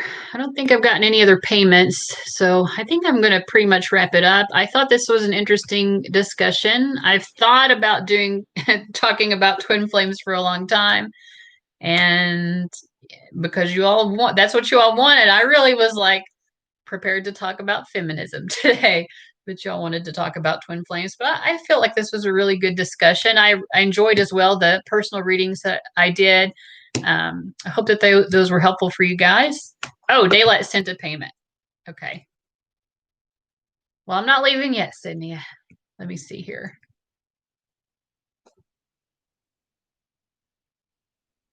Okay, I see you. All right. Did you post what it was, or let me see if your question is in the payment. I don't see it. So go ahead and tell me what your question is.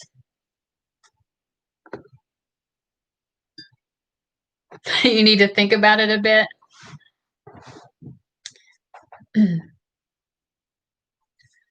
I mean, so I will say this, like there's very little you can't really mess up a lifetime.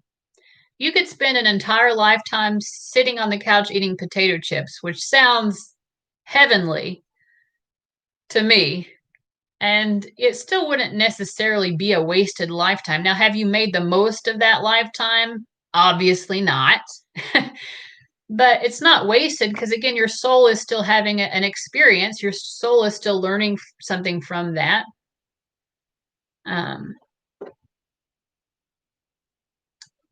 What is it learning? It's learning the couch is really comfortable and potato chips are delicious. Okay, what is next for Samantha and Earl? Oh, okay. Let's see here. What's next for the two of you?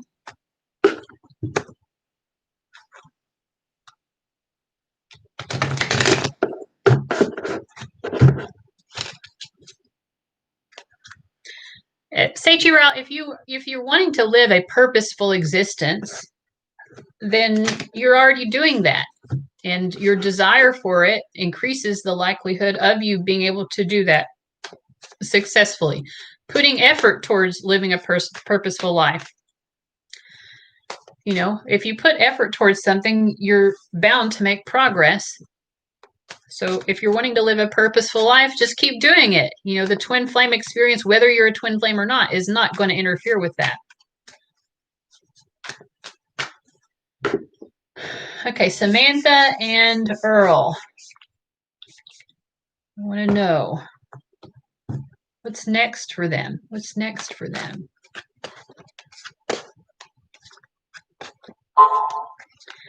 Well, I feel like this is very beautiful. On your end, I get the Lover's card.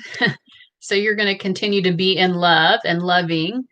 On his end, I get the Four of Swords. So I feel like he feels very peaceful with this. That's what's coming up, is just peaceful, loving energy. But the energy between the two of you is the Four of Cups reversed.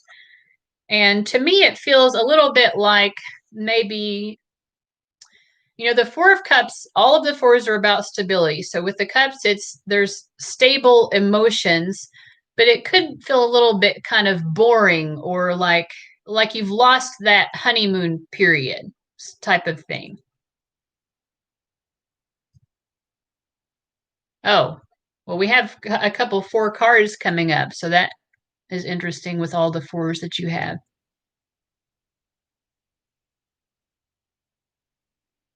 So yeah, I mean, it just kind of feels like the energy is loving, but it feels a little bit with the Four of Cups reversed, like maybe the honeymoon period is just not there. The love is still there, but it feels a little bit like it's in a rut, or it's just not as exciting as what it used to be. And but I don't see any trouble or anything like that. Everything still feels very strong. The love is strong. Yeah, you're trying to spice it up. So you already knew the answer. Spirit is just telling you what you knew, that it's going to continue to feel like things need to be spiced up. What's your guidance to her about that? Well, they're telling you, first of all, like, this is a beautiful, you know, committed relationship that you're in. We have the Star and the Hierophant, and we had the Lovers. So they want you to recognize this is beautiful. And the fact that you have kind of lost that honeymoon energy is kind of like a small issue compared to what a lot of couples faced, even compared to what the two of you have faced in your history together. You have to like see it in context, like see it in relation to that. This is not a big deal. There is enough love, there's enough mutual commitment here to overcome that. So first they're just telling you that, like, this is yes, it's something that bothers you, but like, to put it into perspective, don't make a molehill into a mountain.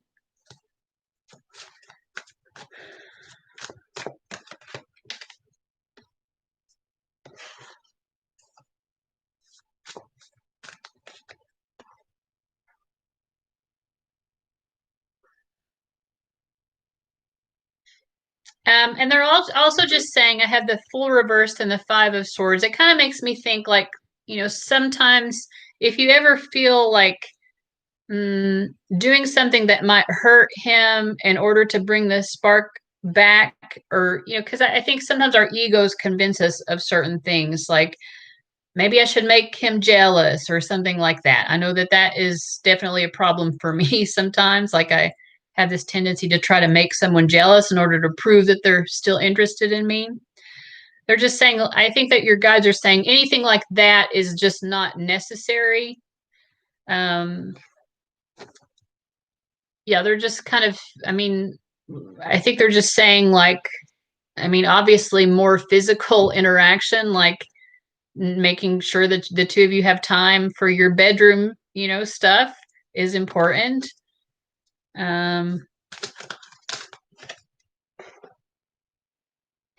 But also, like, not putting so much pressure and expectations on the bedroom activities or how often, you know. I think they're just saying, like, you know, make sure I'm exposing you. make sure that the two of you are still like knocking boots or whatever, but like you don't have to put so much pressure on it and think, well, we're not successful as a couple unless we're doing it X number of times per week or whatever. You know what I mean? Because that pressure will actually kill the spirit of your desire for each other anyway.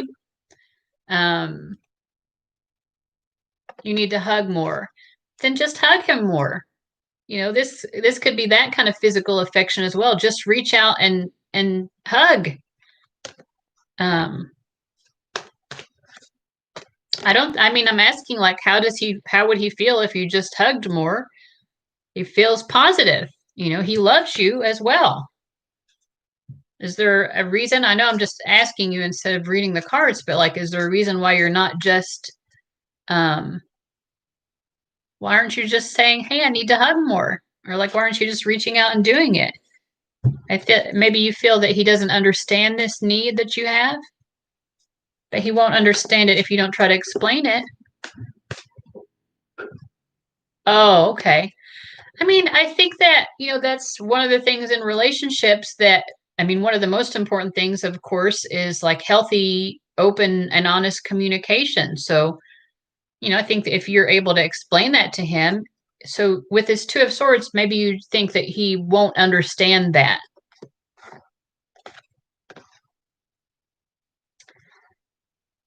If you can explain, it's not that I don't want to hug you more. It's just, this is my life experience.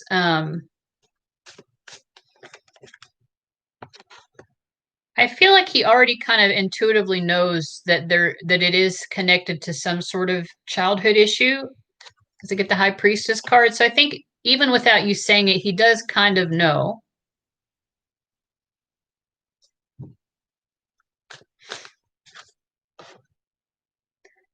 But it's still helpful to kind of actually say it if you haven't already, to like make it real. I get the High Priestess and the Emperor, so I feel like it gives him more power to really, like, from his end, to do something about it if he knows what's going on. I think his intuition is already telling him that, but like, it's really helpful to actually hear it out loud so that he doesn't have to just rely on his intuition, because sometimes it's hard to act on things if it's just your intuition. I don't know if that makes sense, but like, he might be thinking, well, my intuition is that she just has these sort of hangups related to childhood. Is there a future? Yes. The future that I saw was just, that you're going to be in a rut, but you're asking now about like the long-term future. With feeling your love, you just need to explain these things to him. That's what they're saying. He just needs to hear it. And if you've already said this to him, it just, sometimes things bear repeating. Yeah, I think at some level, like I said, with that High Priestess, at some level, whether you've talked about this issue, he already kind of gets it, but that's why that more direct communication is necessary, so that he doesn't have to just guess. Because I think, for him, it's his intuition, but he might think, well, this is just a guess. I'm just making an assumption here. But an assumption is just an assumption until it is confirmed. So I think that just having open conversations about it, so it can be confirmed that,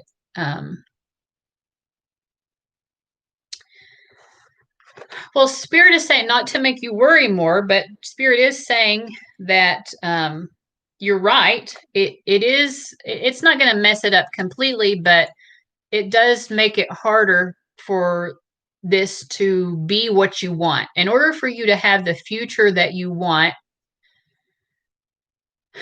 the seed has already been planted. You're in a relationship. You're both attracted to each other mutually, but the seed has to be watered. And, you already know what your own hangups are, right? So that's great. You know what the issue is. It's like if you are literally growing a plant and you're like, oh, there are a couple of brown leaves on this plant. Well, there you go. The first solution to figuring out what to do about the brown leaves is just noticing that there are some. And then you can kind of like research, what do I do about brown leaves on a plant? How do I make the brown leaves green again? Or, how do I help this plant to grow most effectively? Yeah. So, I mean, you already know what the issues are, like I said, and that's the first part of the problem. I mean, I will just say that, I mean, I always like to promote therapy. Going to therapy has been really healing and helpful for me. And in this case, if you both have individual stuff, I would say individual therapy in addition to maybe group therapy, or even just start out with individual therapy and then consider group therapy later on. Yeah, I mean, like, again, like, can you say that to him? Like, I'm aware that I self-sabotage our connection sometimes, but I want to find a way to make sure that you feel loved.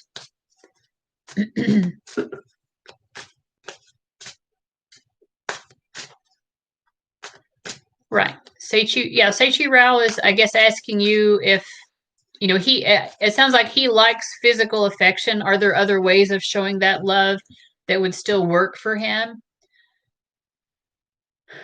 Yeah, therapy.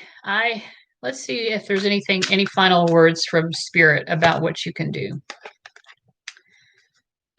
With the Justice card reversed, I think expecting perfection of yourself is not helpful. So they're saying kind of let go of these perfectionistic tendencies.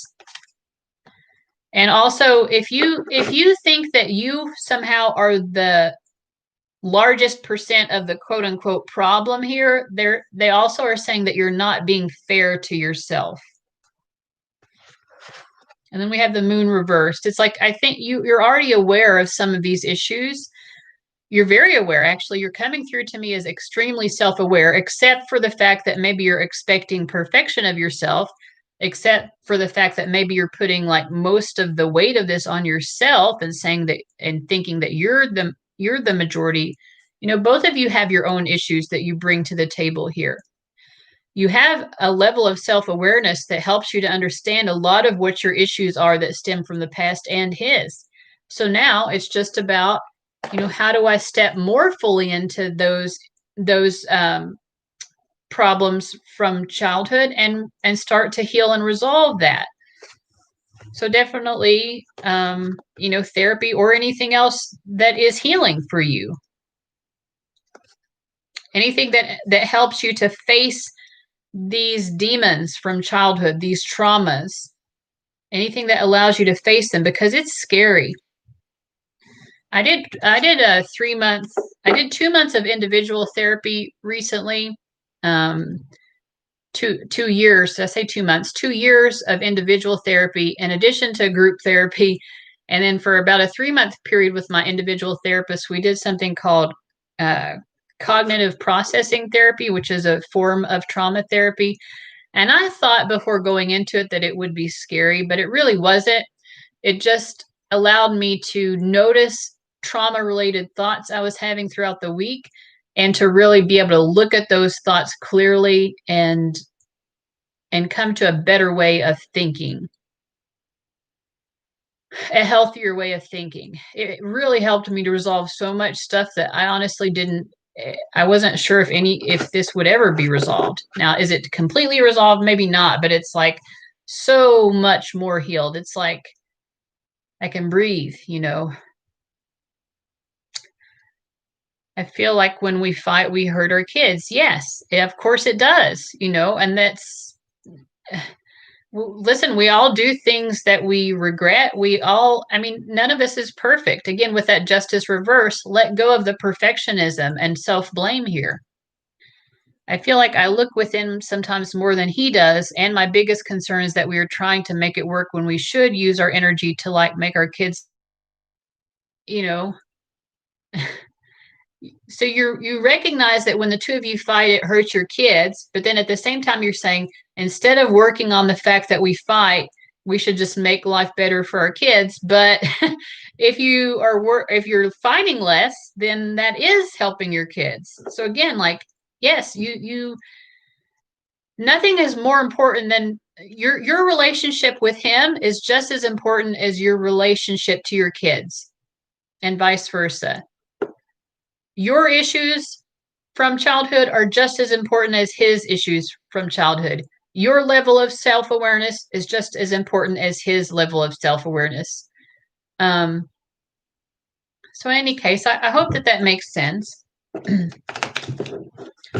If you're open to it, I'll be glad to include you in my prayers. And if anyone else here wants to do that as well, if you're open to that, just let us know, and we can be sending healing, loving energy your way.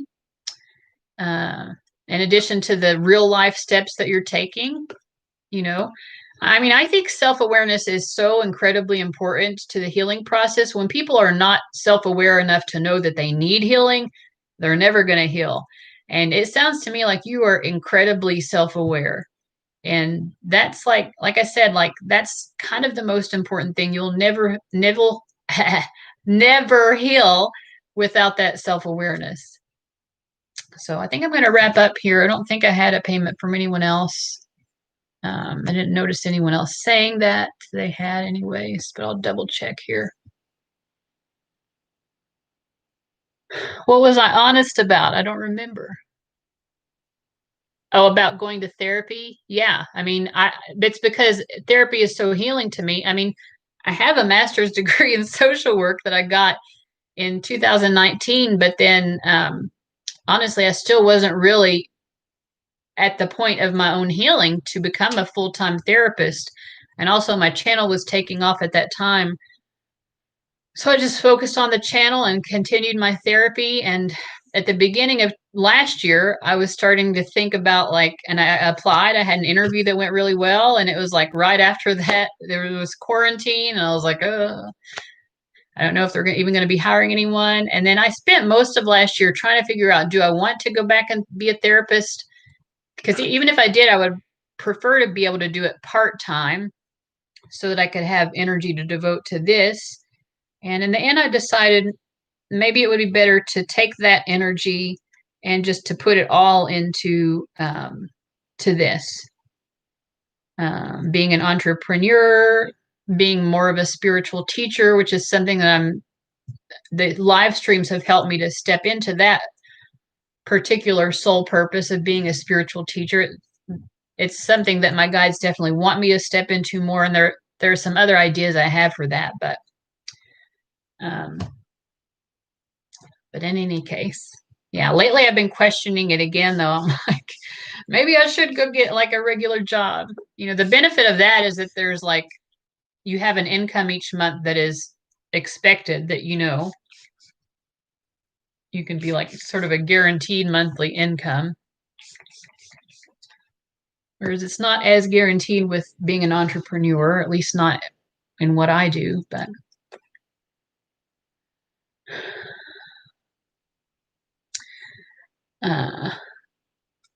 I guess I didn't make sense. When we fight, I want to give up because we're hurting our kids. But I guess that's part of the healing and growing, to learn to communicate and work better for our kids. Yes.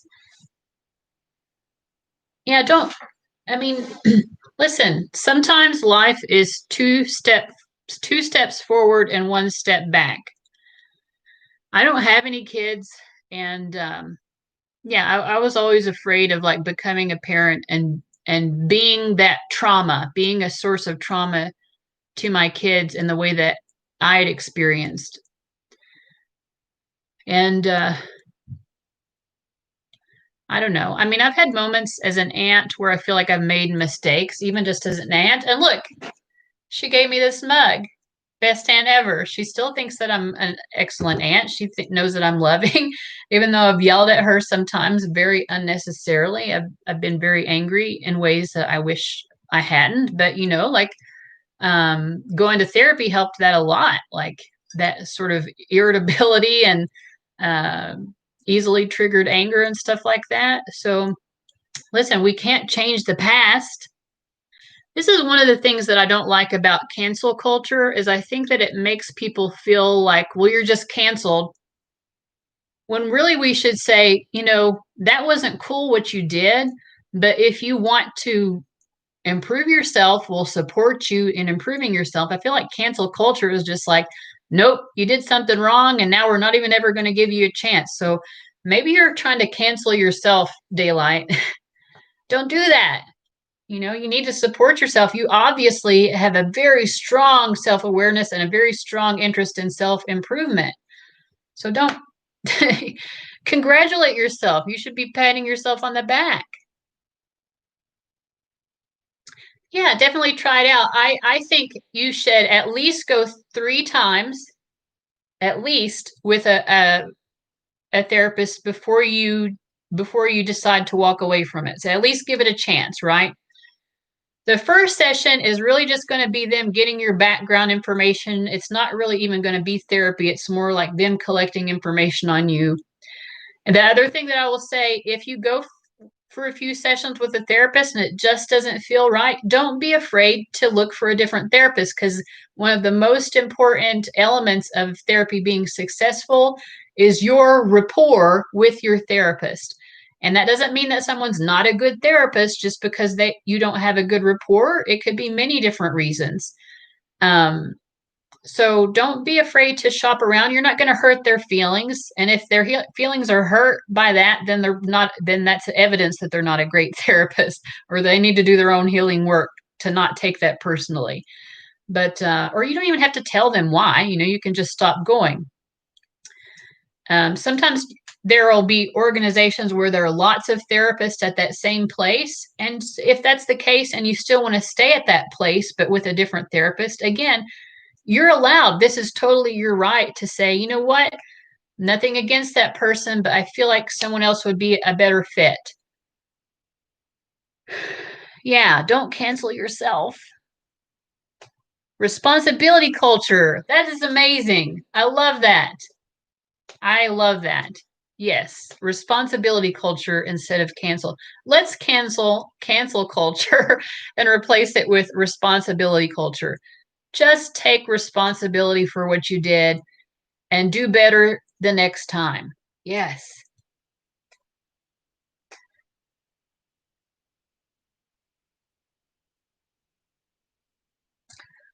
Yeah.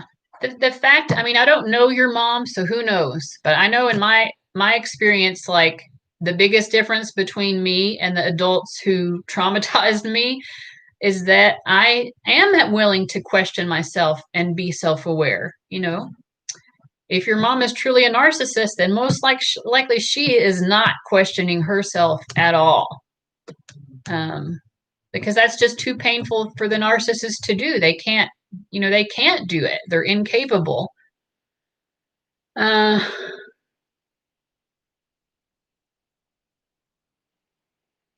oh yes, they'll guide you through it. Yeah, just like the other people are saying. No, just show up for your appointment. They'll ask you questions. They'll ask you just like, about your parents and siblings, and they'll ask, have you ever been to therapy before?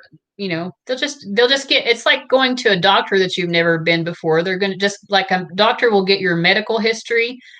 When you go to a therapist for this first time, they'll get like your mental health history, which it just includes a lot of different things.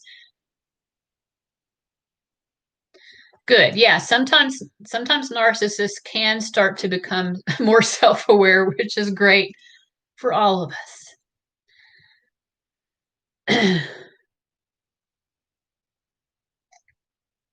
All right. So guys, this was a great conversation. I don't know if I'll be able to live stream next week or not, but I will be back at some point. Um, so I'll leave it there and wish you all the best. I'll see you later. Bye.